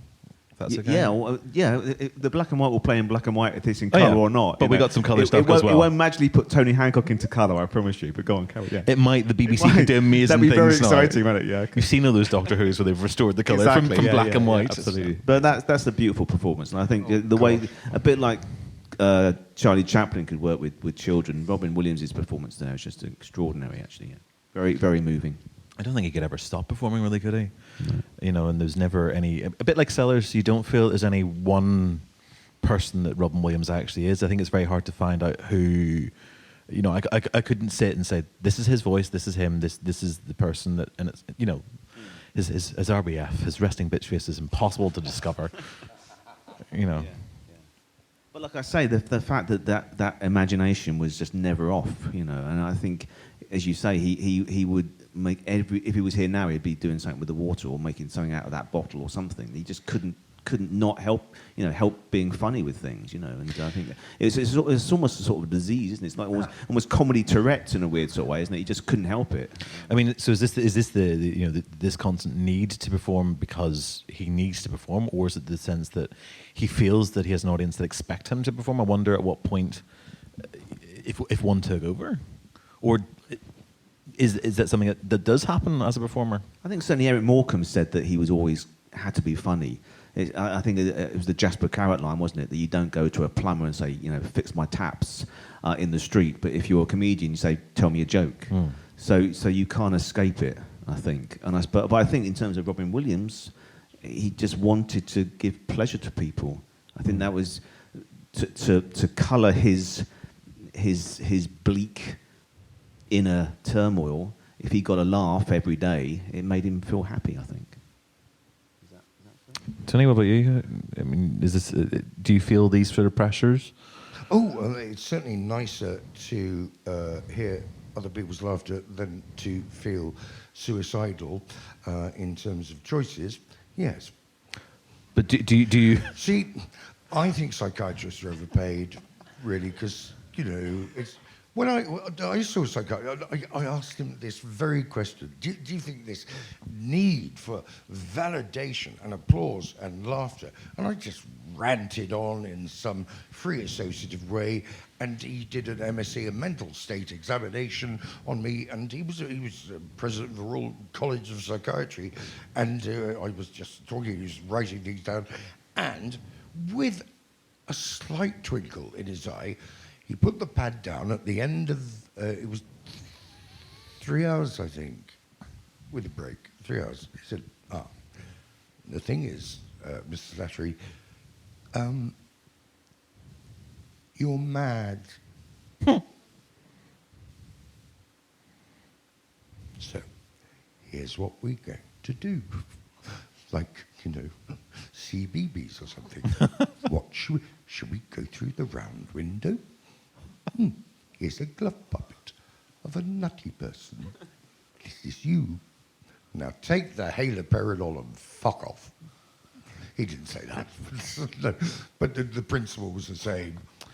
So sorry, to answer your question, no, that was a serious answer, by the way. I think one, if one wants to be a comedian, or indeed a sort of straight actor, it's the same principle that there's an impetus to entertain. But as a straight actor, I mean, you can sit there and be deadly serious. You're not having, you don't feel the need in the same way to kind of put on a show and make people laugh. No, which is a different kind of pressure. I'm a straight actor. Did you not see my prince in Romeo and Juliet? I've just given it to you. I'll give it to you again, but I'm not going to because I'm exhausted. It's like climbing Everest with 2 dead huskies trying to neck. These performances don't come cheap to your soul. No, and I'll tell you for why. Derek Jacobi once said to me, "Ooh." That was Frankie Howard, I think. Anyway, but I think the principle's the same whether you're doing Shakespeare or doing Ray Cooney. The fear of coming out onto a stage and beautiful audience we have here today, but it's a room full of strangers, and you've got to go out there and either make them laugh or make them cry or make them think or make them do something. Yeah, don't overstate it. It's not a room full. No, well, I know. That's a phrase. These are wonderful people who've come here. All right, Tony, it's a telephone booth full. But they still count. They've still got a feeling. Of course they do. It's better that you're here at all, and it's brilliant you're here because of you and you. And I've just wandered on. Not at all. Also, going back to Robin Williams, that was so. I know. See, that's the impulse of taking the mickey out of something which was as moving as that, because otherwise you'd just be crippled by the pathos of it. And it's to go back to what we were saying earlier. And but also, he could do that so well. But then to go back to the Birdcage, when Nathan Lane says, and I just reminded her now when Nathan Lane says, look to Robin Williams, and they're both a gay couple. Before I met you, I was beautiful. Look at what you've made me. Now I'm fat, ugly, short, has-been thing. And Robin Williams said, I made you short? But he does it without any camp at all, and it's one of the standouts. But that was a beautiful clip, thank you. Well, I think this is the thing about Robin Williams, and again why it hit us so much was because he made us laugh so much. All we wanted to do was to find somebody that could sit there and make him feel the same kind of release, and hopefully just not make the decisions that ultimately isn't that quote? He said, if I can make someone's life happy for one day, then I've achieved what I was trying to do, and through all those performances, and then also the whole children's thing, doing the wonderful performance as the genie in Aladdin, the animated version before Will Smith did the real life remake. But Robin's performance as the genie was the only performance of a voice artist in a cartoon that was nearly nominated for an Oscar. It was so good. Yeah. I mean, it's just incredible. I mean, they just wind him up and let him go. And some of the outtakes are just outrageous. But yeah, he was just unique. And I think all these people are unique. I mean, and I think they're unique because of their own personal angst. I want to introduce you to a comedian now, if I may. So some of you guys were in Belfast, so some engagement with Paul Curry. Yes. So Paul Curry is a local comedian, but he has basically geared his whole shows around mental health issues. I mean, it's very, very strong, and he's using his comedy as a very direct way of dealing with it. Tony has just been talking about glove puppets, so there's a Paul Curry clip on there. Can you play that?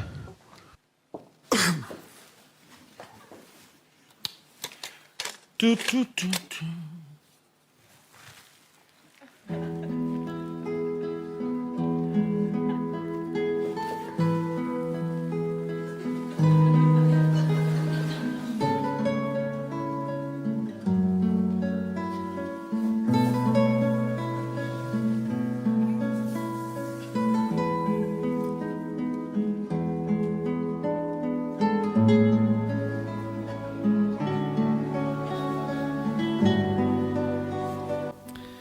So this genius overlooked the fact that our recording doesn't include pictures, and so you folks at home can't experience Paul's comedy firsthand.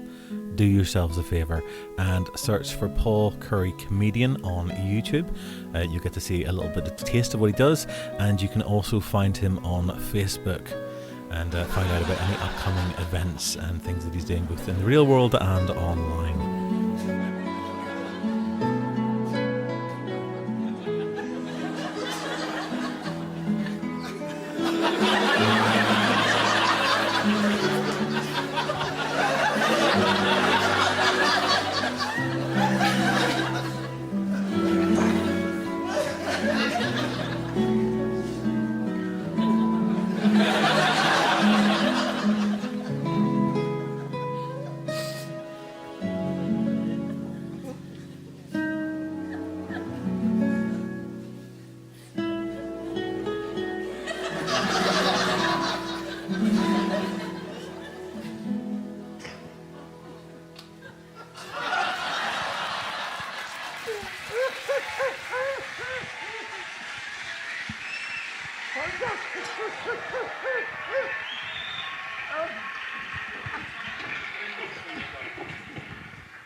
Wow.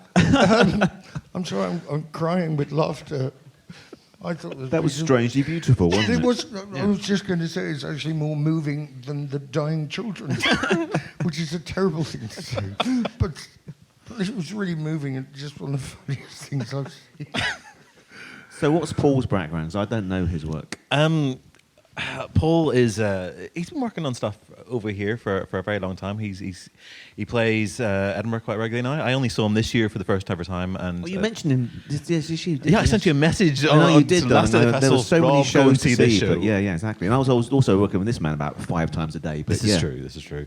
I think Rachel. I don't remember that. We did some shows, didn't we, in Edinburgh this year? I think you did. I definitely saw. Oh, we did. Yes. About 50, Tony. No, we didn't. I saw 2 of them. Two of them. Okay. So Paul has had his own mental health issues over the years as well. He talks very openly about having had his battles and about his own male mental health, about the suicide elements and things as well. And his work is pretty unlike most things I've seen. I think there's elements of Vic and Bob in there. There's elements of The Goon Show, which I think is partly why I love what he does. It's that slightly surrealist thing. But he also uses it almost as a manifesto for kind of addressing mental health issues and getting people to start talking about it. He has a particular sketch called Panda Hands, which some of you, I'm sure, know very well. Poor Rachel's having a fit there in the corner. I mean, again, he's using these things as sort of metaphors and everything else, and it does push that barrier. It makes people have those conversations. It is uncomfortable. Yeah. And you mentioned the goodies earlier, Tony. The way he manipulates that piece of felt and ping pong ball is a bit like Graham Garden. He's wonderful with a bit of felt. He can bring life to anything, Graham. You know, and you feel for that monkey, don't you? I mean, it's an emotional performance that Paul was giving that monkey life. It's absolutely amazing. I love it. But it's also that taboo busting element. Is that, you know, to have those things that we sort of almost feel we're not allowed to talk about. That it's not okay to laugh about someone killing themselves. But sometimes that's the only thing you can do is to sit and have a laugh about it. Yeah. Or you know, to be sitting in that pit of despair. I wonder if that's pushing the theory slightly. You don't think you should laugh about people killing themselves? Well, if you see someone kill themselves, I'm not sure. Would you go as a defence mechanism? Possibly, if they do it badly. No, we'll give it half an hour. If they do it badly, sure they're not dead, are they? I don't know. If they miss. If you do it badly, then just go, oh, for God's sake, you're going to do it right.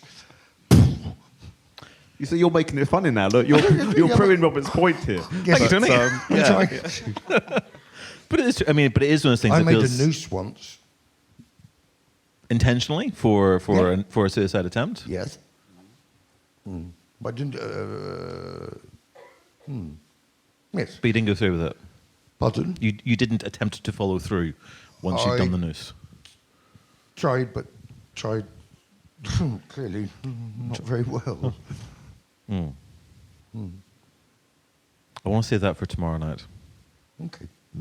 I feel that might be. Sorry, I didn't mean to bring the mood down. No. You started it. Why did you started it by saying, "Oh, if you see someone kill themselves, you laugh." Well, no, not necessarily that you do. I mean, I've lost a couple of friends in the last year to suicide, and it's something that's affected me very, very deeply. But there is part of me that can sit there and watch something like that, and I can see that there is not. Whilst there's a similarity in some respects to that act, and you can see that mental anguish and everything else, I can still sit there and feel deeply uncomfortable, but also find that deeply hilarious. Yeah. Yes. I've certainly been there too, and I didn't succeed either.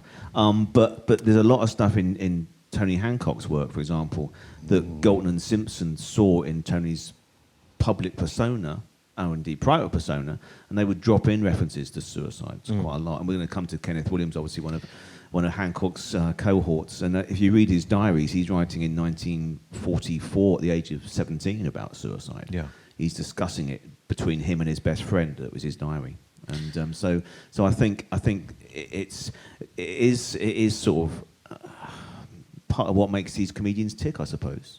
And like we mentioned before about Robin Williams, we didn't know, but obviously that informed his, angst-driven, 125% comedy, I think. But that was, just so next year, when we do Edinburgh, if we do Edinburgh again, we'll go and see Paul. It's brilliant. It's fantastic.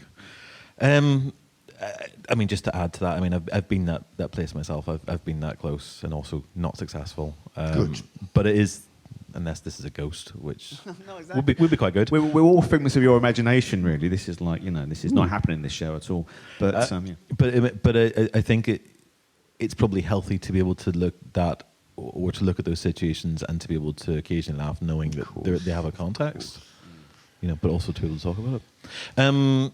Should we talk about Marty?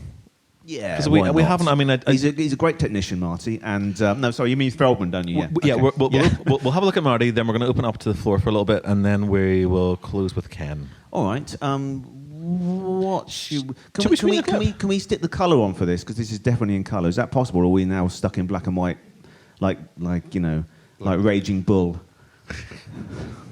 Okay, we'll try it. If it's in black and white, who cares? It's all right. Let's show a little clip of mine. This is extremely rare, so please bear with it. This is from the vaults, and it's time coded, and it was a German television documentary that Marty made in the early 1970s. But it's in English, thankfully. It's German subtitles, and it's basically a look at what Marty ticked and how he sort of distrusted psychiatry. So this is the first clip of that documentary, please, Marty. All I have is what's in there, yeah? That belongs to me. The thing to do is to keep people out of it. Well, unless you invite them in, as I'm inviting you in, fine. But that's, as a guest, you can come into my head. But my head is private, it belongs to me. I must fight to keep control of what's in there and not let other people get inside it and march all over it, So that's the reason, really. That I write poetry, but I write poetry for me. And what I do then is I take the top off my head and let the ideas and the images just fall out, but then it's only for me. I protect the inside of that, and I won't allow anybody in unless I invite them. So I distrust psychiatrists. I don't want anybody coming inside my head. It's like my house. That's where they want to get, the producers, that's where the machine wants to get inside your head. They want to take over the inside and turn it into what they want it to be. in the early days of Hollywood, they would have straightened that nose, then they'd have given me another operation to straighten that eye, they'd have cut my hair short, they'd have trimmed a bit off my chin, and I would have looked like everybody else, instead of looking like this. Does that look like me? This head I try to keep separate from that one, you know. Yeah. There are two heads on my shoulders. That one works for me, that's the one that I put on for other people, you know? Not for friends, but for hustlers. The majority of the people in this business. Right. End of the head. Sit, stay. No. See what happens? I love that clip. I love that insight at the start. You know, this is my head. This is for me, and unless I let you in, which yeah, it's an amazing documentary. Actually, it's very, very, very rare. Never shown in this country. Yeah, it gives you an insight into what he was like. And Marty was first and foremost a vaudevillian when he started out, a variety turn, but then became famous, or not famous, but successful in the business as a writer first and foremost. But he always wanted to get back to performing, and you know, he wasn't born like that. That was just hard work and too many cigarettes and too many bottles of vodka and late nights, and he just had this. It's called Graves' disease, and it basically slackens the muscles around the eyes. And he could have had an operation back in the late 50s to fix it, but it was at those times life-threatening to have this operation. So his wife Loretta said, "Well, you know, just stay like it." And of course, it was his blessing and curse. He became a comedy icon because of that. You know, what he called the gothic mask of his face. Yeah, he would do chat shows and try and talk about, you know, humanitarian ideals and religion and anti-Vietnam War and vegetarianism, which he was very passionate about. But the host and the audience would just laugh because of that. It was Marty Feldman, you know, clown. He couldn't escape it. seems to be something that, I mean, that's a thread that comes up in a lot of the interviews that you look at when you have a comic performer there, is that there is often something else going on. They often have another agenda, but the interviewer and the audience just keeps on going back to that same place. There's a clip, we're not going to screen it tonight, of Spike Milligan and Michael Barrymore on stage doing an interview for Barrymore's show, and Barrymore's almost trying to kind of out Spike in a way, and it just fails miserably. You can't do that. No, he just can't get the measure of him, and Spike is obviously, you know, so many more steps ahead, and also doesn't want to play the game. I mean, he's playing the game, but he doesn't want to, clearly. And it is difficult. Did you ever work with Marty? Because you were just about starting out around when he came back to England for a few projects in the early 80s. I never had that privilege or pleasure. I mean, just... it was interesting what you said, because I didn't know that he was offered these cosmetic procedures, and he was bright enough to, with his genius mind, to say, no, this is what I look like, this is where I am. So when the whole Botox thing came in for actresses, and it was really fashionable, and then major directors would say to them, no, because you can't act. Could you look happy? Yes. Sad? I am fucking sad. And then they had restorative operations to give them wrinkles. Right. So it's the same principle as mine. This is what I look like. Yeah. But he was obsessed about coming back into the business, and he did a show called At Last, the 1948 show, which was Marty and Tim Taylor and John Cleese and Graham Chapman just before Monty Python, where the Four Yorkshiremen sketch comes from. That's the original version that Marty co-wrote with those other three. Not a Python sketch, but borrowed by the Pythons later. But Marty wanted to be a performer, and it was Tim Taylor who said to David Frost, suggested Marty as the fourth member of the team. And David Frost, who was the executive producer of that show, said, "You can't put him in front of the camera. Look at the state of him. I mean, it's scared people away." But he became the biggest star of the four very quickly. He got headhunted by the BBC and got his own show, the first colour sketch show on BBC television, Marty, or It's Marty, and then was spotted by Gene Wilder for a little film called Young Frankenstein, which means a lot. That film there. Hump, What Hump, and all that. And then became very popular in America. And his comedy hero was Buster Keaton. So he wanted to pay Hollywood back for Buster Keaton. And when Universal Pictures offered him what he called the triple threat to star, direct, and write his own films, he was just so excited, and that quickly turned sour, alas. He did a film called The Last Remake of Beau Geste in 1977, and Marty's quote was, 1977 is a great year to release your film as long as it's called Star Wars. Because nothing else did well apart from Star Wars that year. So that was that. And they did one more film as director, star, and writer called In God We Trust, which was TRU $T, bless you, sir.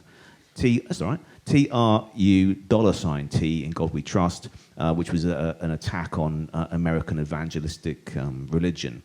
And for a good Jewish boy from Canning Town to take on America was not a great idea. And that was shown for, I think, 3 days before Universal pulled it. And he was sacked from his contract, and I've got a lovely photograph of Marty leaving his trailer on the back lot at Universal, giving the middle finger to the head office, and he's got 3 little badges on his lapel, one of Buster Keaton, one of Harpo Marx, and one of Stan Laurel, his three comedy heroes. He lies just a few feet away from Buster Keaton. From Buster, indeed he does, yeah. In LA. So, he was obsessed. He would run a Buster Keaton film every day, wherever he was. He just to remind himself that this, shit kicker is in the same business as that genius. He would say that I look upon Keaton like the average organist looks upon Bach. I'm okay. He's just sublime.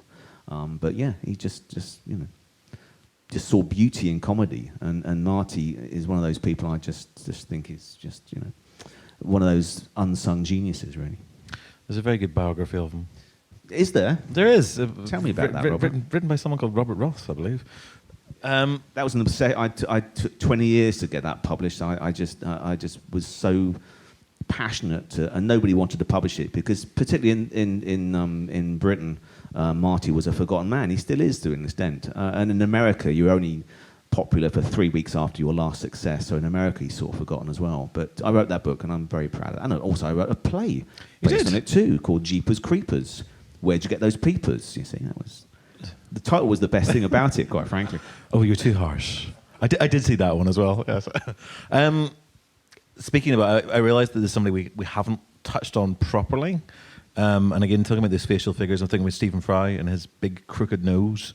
I was watching the Manic Depressive, his documentary, the Secret Diary of the Manic Depressive, The Secret Life of the Manic Depressive, the other night, and kind of struck by that. And there's someone in that, I think, not a million miles from us, Mr. Slattery. Yes. There's someone who no one recognises, and there are loads of famous people in it. But it was an important piece, and the science has moved on since then, and I'm doing a program as well. I'm in a program about bipolarity, and it would be interesting to see some of the results from the experts. Yeah, because I think I think the film. Was it, how many years ago? We were talking about this over lunch. It's 13. Is it 13 years ago? 13, something like that. Where's those years gone? It's ridiculous. 2006. The time goes by so fast. You look around, tomorrow's past. That's a Janis Ian lyric, I think. And so I was very privileged to be part of that. And it's hugely important in kind of breaking open that taboo even further. It was indeed. Yeah. Yes. And it wasn't. Not that Stephen was doing it for that. He's not this sort of person, but he won an Emmy.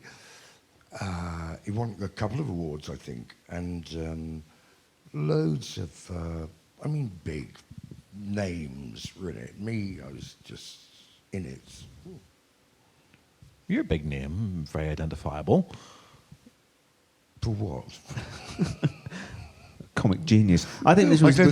When we had this. We had a lunch around Christmas 2017 when we hatched the idea for this touring chat show. Right. And Tony, we're out to entertain and make people laugh. This is not particularly funny. It was funny for the clips, but the show we do still is funny, hopefully with anecdotes and whatever. But the fundamental point of it was that you wanted to go out and just discuss mental health in general and your experiences in particular, wasn't it? Sure, absolutely, and no subject off limits, and particularly if it got into, say, the darker areas, that would be acceptable, and then who knows, the prince might arrive again, and as he sometimes does, out of the blue. But then that's sometimes a reaction, as you said, Robert, to laughing about the dark stuff. But the dark stuff has to be, that's the wrong way to put it. It's good to ventilate it. Otherwise, if you interiorize it too much, it does become corrosive. And if you can talk about it, however self-indulgent or queasy it seems, it might be of use, not only to oneself, but to other people. Because if they say, oh, he's that bloke off the telly, if he can talk about it, then perhaps I can as well to other people. And I'm not doing this for career advancement. I was thinking about this because, if anything, it will make me seem as, oh, he's rent a nut, and it won't bring me any work because they'll think, oh no, he's unstable. But I'd rather be honest than not. Well, that's sort of what I said earlier on about, once you start coming out with this stuff, people do sort of forget that you exist, or they don't want to touch you. Well, I was going to say that because the last 18 or so months that I've been doing these shows with Tony, I mean, and you saw one of the early shows, didn't you? The marked improvement of you on stage and your ability to actually address not just the mental health issues, but to instant recall of particular anecdotes and whatever, it's just incredible. And I think, and there were some points, and I've said this to you before in private, that sometimes I thought, you almost shouldn't be doing it, but it is a sort of therapy, I think. I think so, and that's why it's called, I guess, talking therapy. Well, and if you're lucky enough to have friends or a significant other, which I have, and some people don't. Some people are very, sadly, isolated, and they don't have people to talk to, and that's why talking is important, because there is help out there. Mm-hmm. There is, and it can be just a phone call away if you're wealthy enough to have a phone. But looking at Marty as well, I mean, as I say, the chat shows he did, he wasn't allowed to be so candid because they laughed at even the most serious points. So he would use his comedy. There's a lovely sketch he does with Spike Milligan, actually, who was a huge hero of Marty's too, when they did a show called Marty Feldman's Comedy Machine, when they're both playing sort of rival undertakers. I love that. Love that sketch. Well, I mean, so it's the most morbid subject, but it's hilarious. It's like a sort of a slapstick comedy of sort of death, I suppose. And he ended his days at the age of 48, Marty, massive heart attack when he was shooting a film called Yellowbeard. As just an actor, he wasn't directing, but he was sort of ghost directing it, and he wasn't writing it, but sort of ghost writing it. But surrounded by pals, Graham Chapman and Peter Cook and Eric Idle and John Cleese and all these friends from 20 years ago, So yeah, and that was his end. He wanted to come back to England really, but his wife was very controlling and wanted him to stay in America. Ended up doing sort of commercials and things, but he does a really beautiful episode of The Muppet Show, which he does, yeah. Which is again, I get so weepy. It's ridiculous. They're funny people, but I get very emotionally attached to these comedians. And there's a beautiful episode of The Muppet Show which he did just before he died. Actually, one of the most beautiful performances of his career. And he went on record saying, "I feel very much at home in a world of felt and sort of crazy-eyed monsters." And they actually went to the effort of doing a special Marty Feldman Muppet for this one show. And right at the end, when the credits are rolling and he's come out on stage with all the Muppets, and a load of the cast of Sesame Street come out as well. It's a beautiful sort of reunion of all Jim Henson's great creations. And Marty's wearing a baseball cap, and he embraces the Marty Muppet and puts the baseball cap on the Muppet. And it's just a bit like Paul doing. He makes that piece of inanimate object come alive. It's an amazing performance. Before I open up to the audience here, I just wanted to kind of say, in terms of, you said a couple of times now, Tony, that sometimes this stuff is seen as self-indulgent to talk about, our mental health issues. But I don't think it's self-indulgent at all. I think it's a really important part of the process, and this thing that we have as a sort of society, that we should not talk about it, that we should be quiet, because to talk about it may seem narcissistic or self-indulgent, but that's actually the only way that we're ever going to break the taboos. It's the only way that we're ever going to be able to move beyond a point where people are too scared, and you end up sitting like Kenneth Williams in a flat, not able to go on. You've got it in one. I want to open this up because, and hopefully you'll raise the level up slightly to happier places. Jeff, I'm looking at you. Anyone want to ask anything or contribute? Hold on, I've got microphone as well, so let me bring microphone to you because we're all getting hard of hearing. I can't get out of this seat now. I'm stuck here forever, I think. Look at that. I'll never get out. Bring me a bottle of Pinot Grigio, I'll be fine. After the show, Rob, after the show. I'll be good, Daddy, I promise. There you go.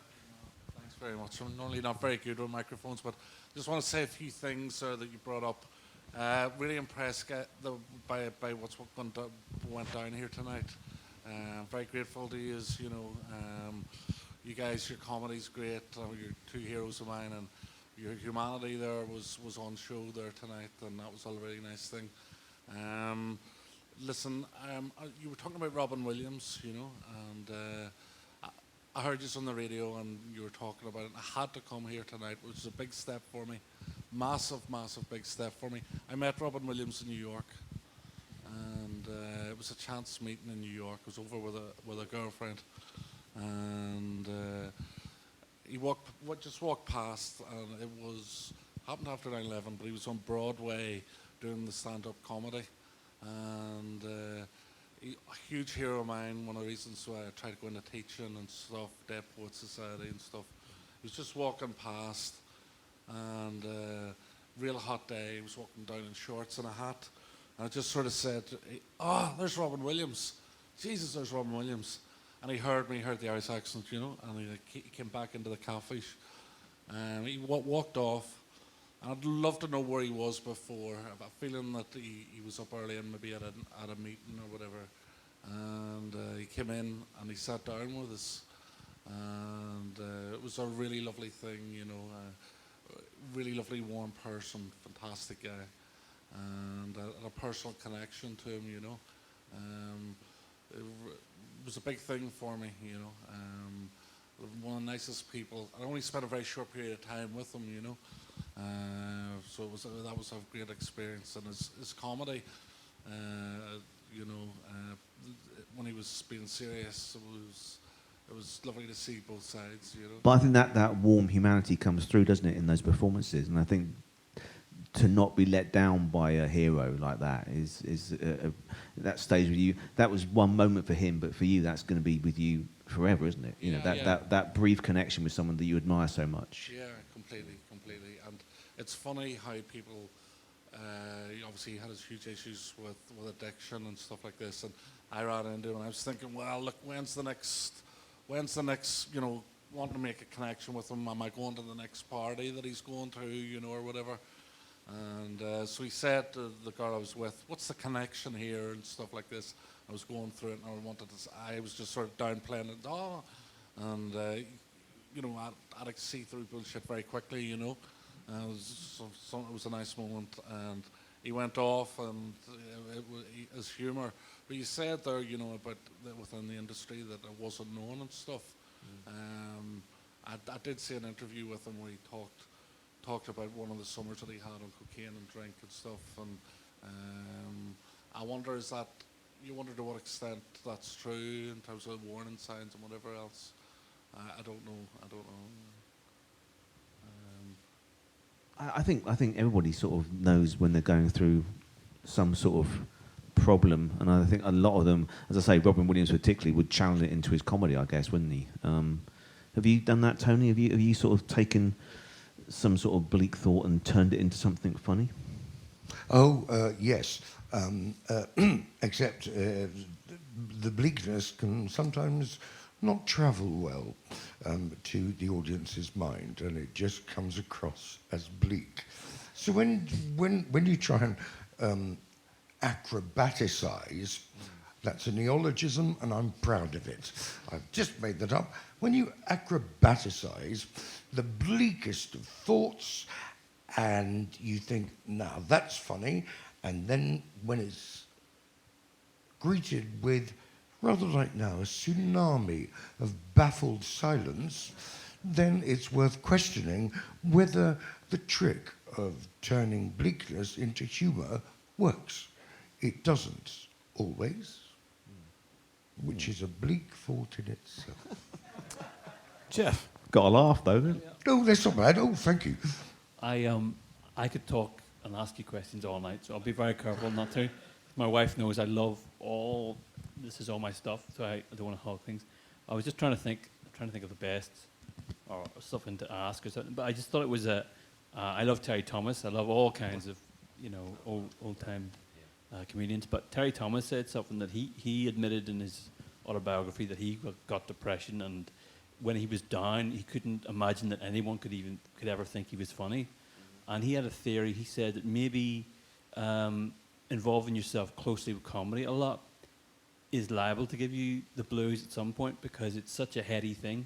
And that's why a lot of comedians he knew as well, Tony Hancock, tended to have that downside. I thought it was an interesting thing, almost like that's the payoff, from it's a wonderful, joyous thing, but with that, it's not really a question. It's just no, but it's an observation, isn't it? I mean, I met Frankie Howard a couple of times. I was one of his Frankie Pankies. I know. Yes, we won't go into that. Please don't you start. We'll all be doing it later. It's like a disease. But when I was in my late teens, early 20s, there was a whole generation of university students that sort of rediscovered Frankie Howard, I was. It's a very long story, so I'll repeat it in the bar later.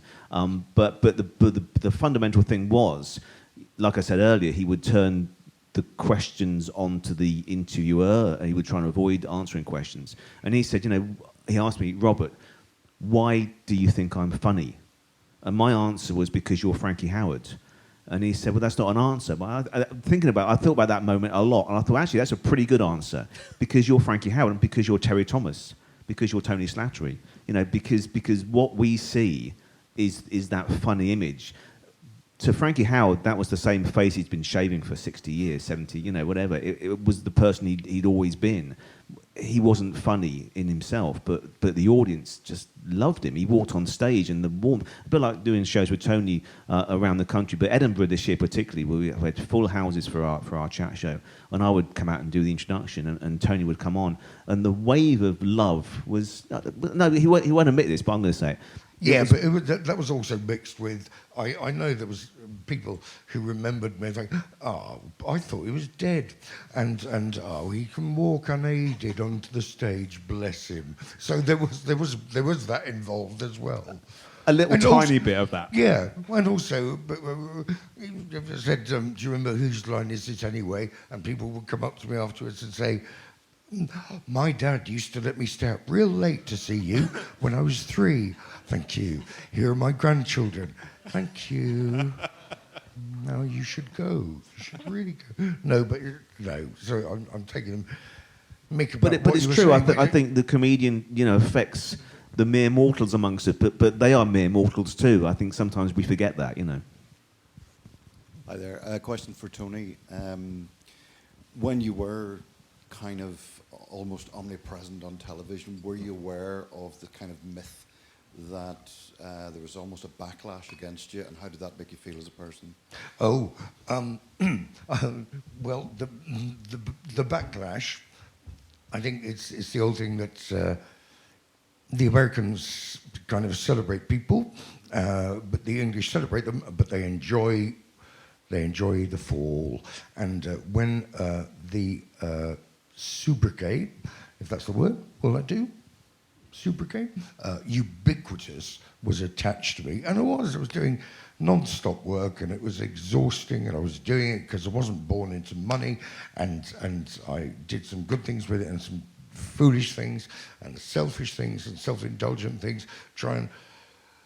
I tried to wear, but yes, there was a backlash in terms of, and I think lots of people, if you're on telly a lot, if you're on the crest of that wave and people are quite enjoying seeing you, it's great. But then there will come a point where they say, oh, not fucking him again. Jesus. And I'm afraid that's the way it goes. So there was the Private Eye cartoon, wasn't there? There was a Private Eye cartoon, which I'm very proud of. I was in a Viz cartoon as well, a Viz strip, which was Tony Slattery's Phony Cattery. And it was the strangest sort of just cartoon strip, and it was about me. They just did it because it rhymed, owning a cattery which was phony. And I cheated old women by taking in their cats and putting them in there. And it was full of really, actually quite unusual words like, this is a simulacra, readers. This is a positive, imaginative fiction. I take their cats, but my cattery doesn't exist. It's my Tony Slattery's Phony Cattery. So I really loved that, but the Private Eye one was just my answer phones, and it said, hello, I'll do it. And that was the message. I must Google that later. One final question. Sure. Is there a Falstaff or a Lear in you? Oh my God. That could be answered so many ways. Behave yourself. I'll try. Oh God, that's so. Wouldn't it be great? Let's see if I can remember the words. That will be the first hurdle, I think. I've certainly got the girth to do Falstaff. I don't need any padding for that. Lear would. Surely I'm too young to do Lear. Yes, I think so too. So you see, if there was a commercial and that was the camera there, you see, it would be high. So, I have asked this before, haven't I? Is there anyone from a pharmaceutical company in here? Or cosmetics? Because what I want to do, I want an ad. I'm broke, I'd like some money. All I want to do, it's really simple. I could do it in one take. So if you're camera one, you go, hi. Say, Pantene. Hi. I'm Tony Slattery, and I'm 59. Camera? That's right, 59. That's it. That's it. I can do it. Lear would be more difficult. Oh, I don't know. And I should say 60 on Saturday, Tony. Yeah, shut up. Yes, I'm sorry, but it's in my contract. Yeah, well, absolutely, that's worth a whoop. I'm currently writing a solo show, which if Tony can learn the lines, I want Tony to do it, actually, but you know about this. This is news to me, of course. Oh, yeah. Well, it's playing a person you mentioned earlier, one of our comedy heroes, and you've got the girth for it, as you say. I'm doing a play about Benny Hill currently. Oh, wow.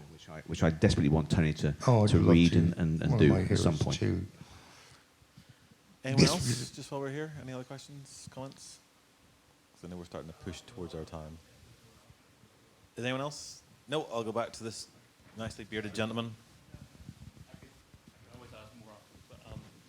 I just wondered,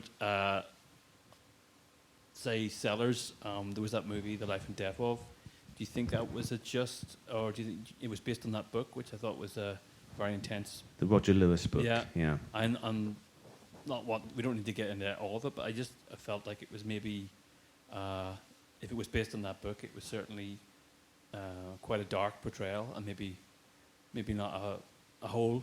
I don't know. I just wanted to see what your opinion was of it. Really. Have you seen that film?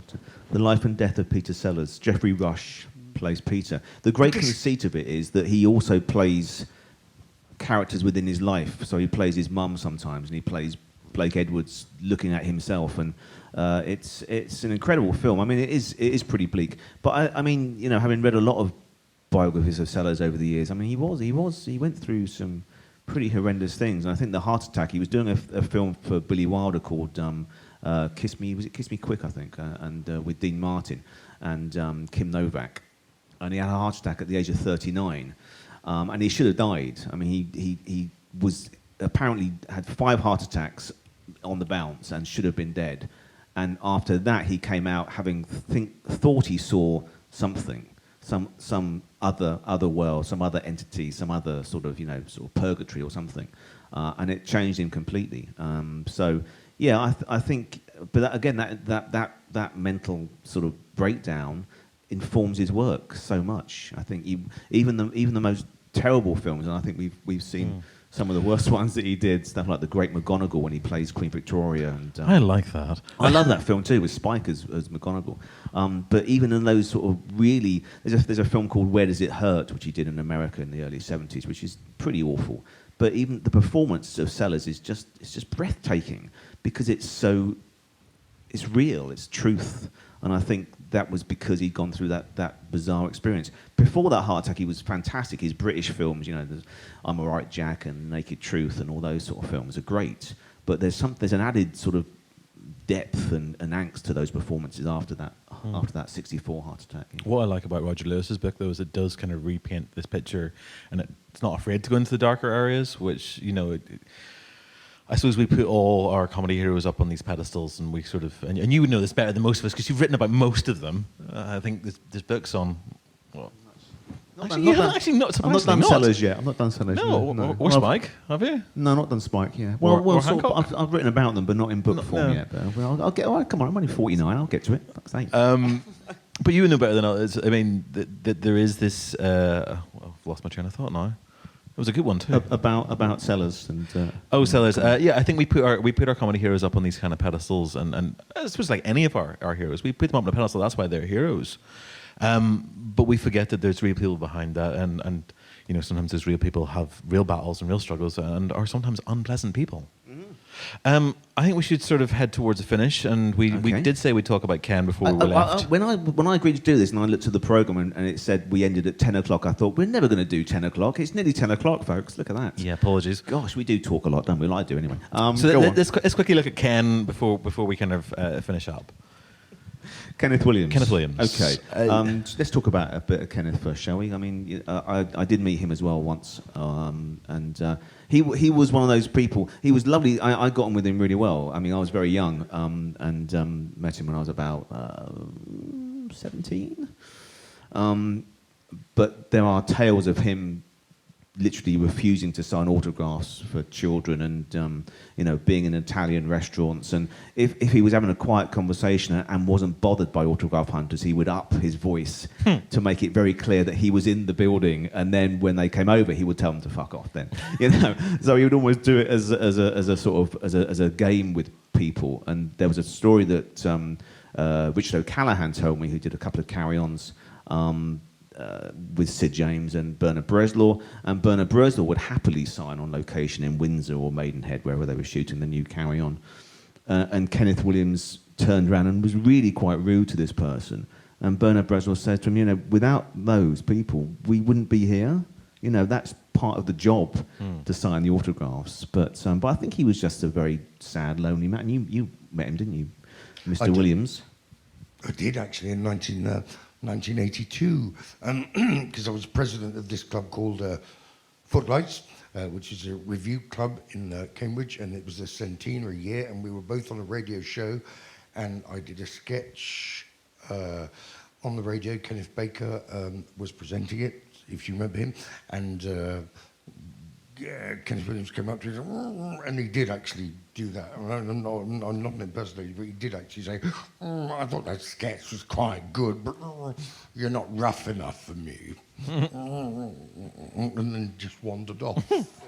And that's my Kenneth Williams anecdote.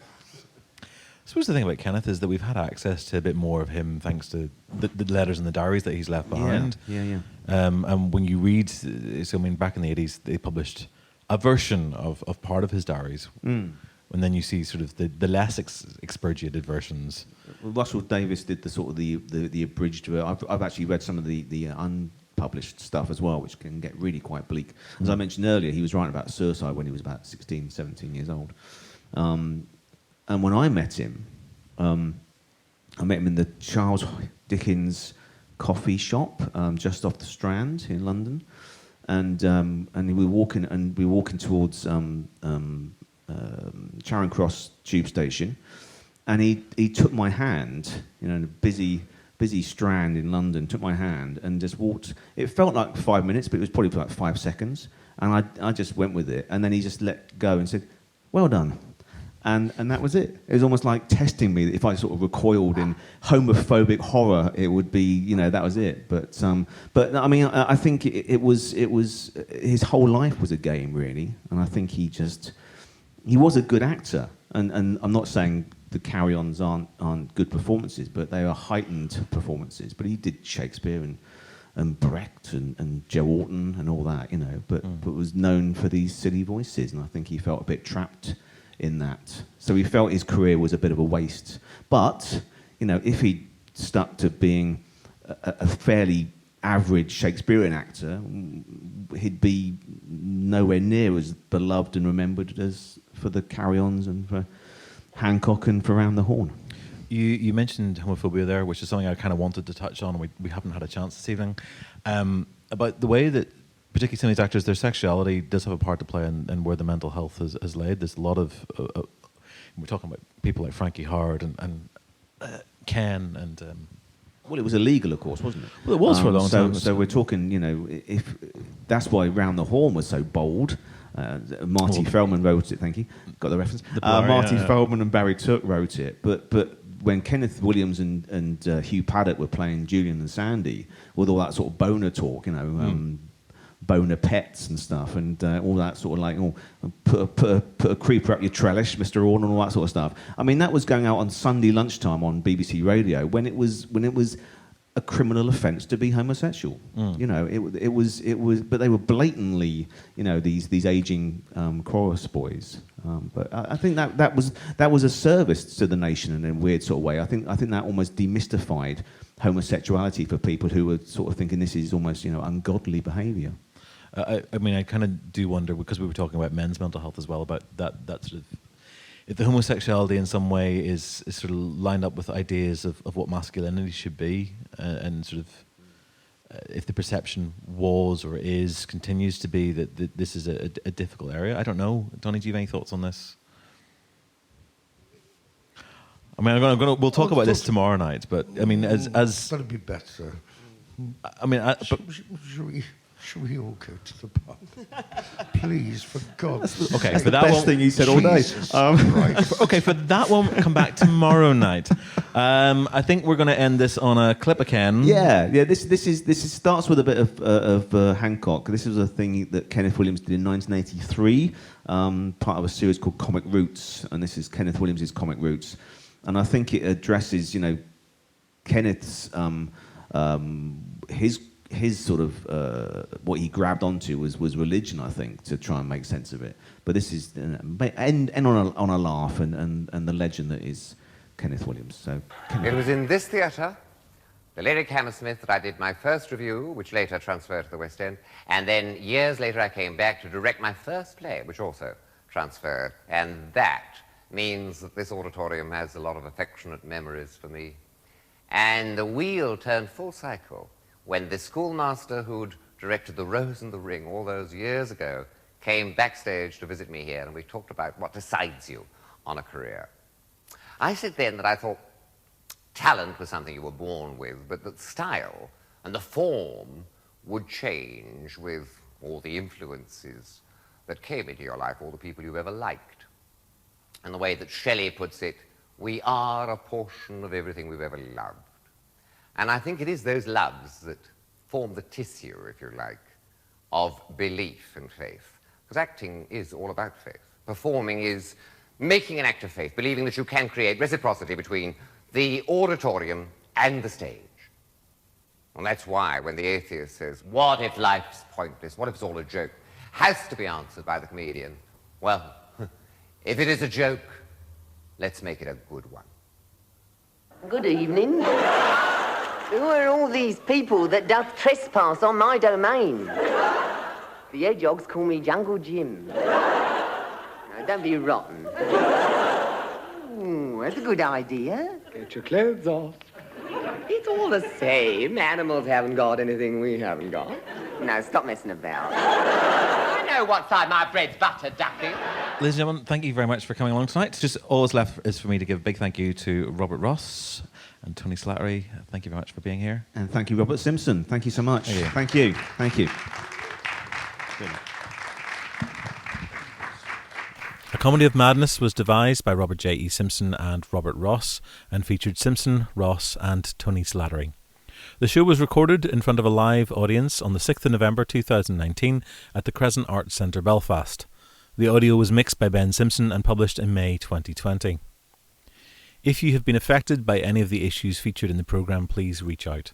The CinePunked website includes details for support organisations in Northern Ireland and the UK. Other organisations are available. The show included a number of clips to help stimulate the conversation and frame the analysis within fair use guidelines. These are: The Case of the Muckanees Battlehorn, directed by Joseph Sterling, released in 1956 by Archway Film Distributors. The Dustbin Dance from A Show Called Fred, episode 5, directed by Richard Lester, broadcast on ITV in May 1956. Peter Sellers interviewed on The Today Show, broadcast by NBC in 1980, and that's available in full on the Criterion Blu-ray of Being There.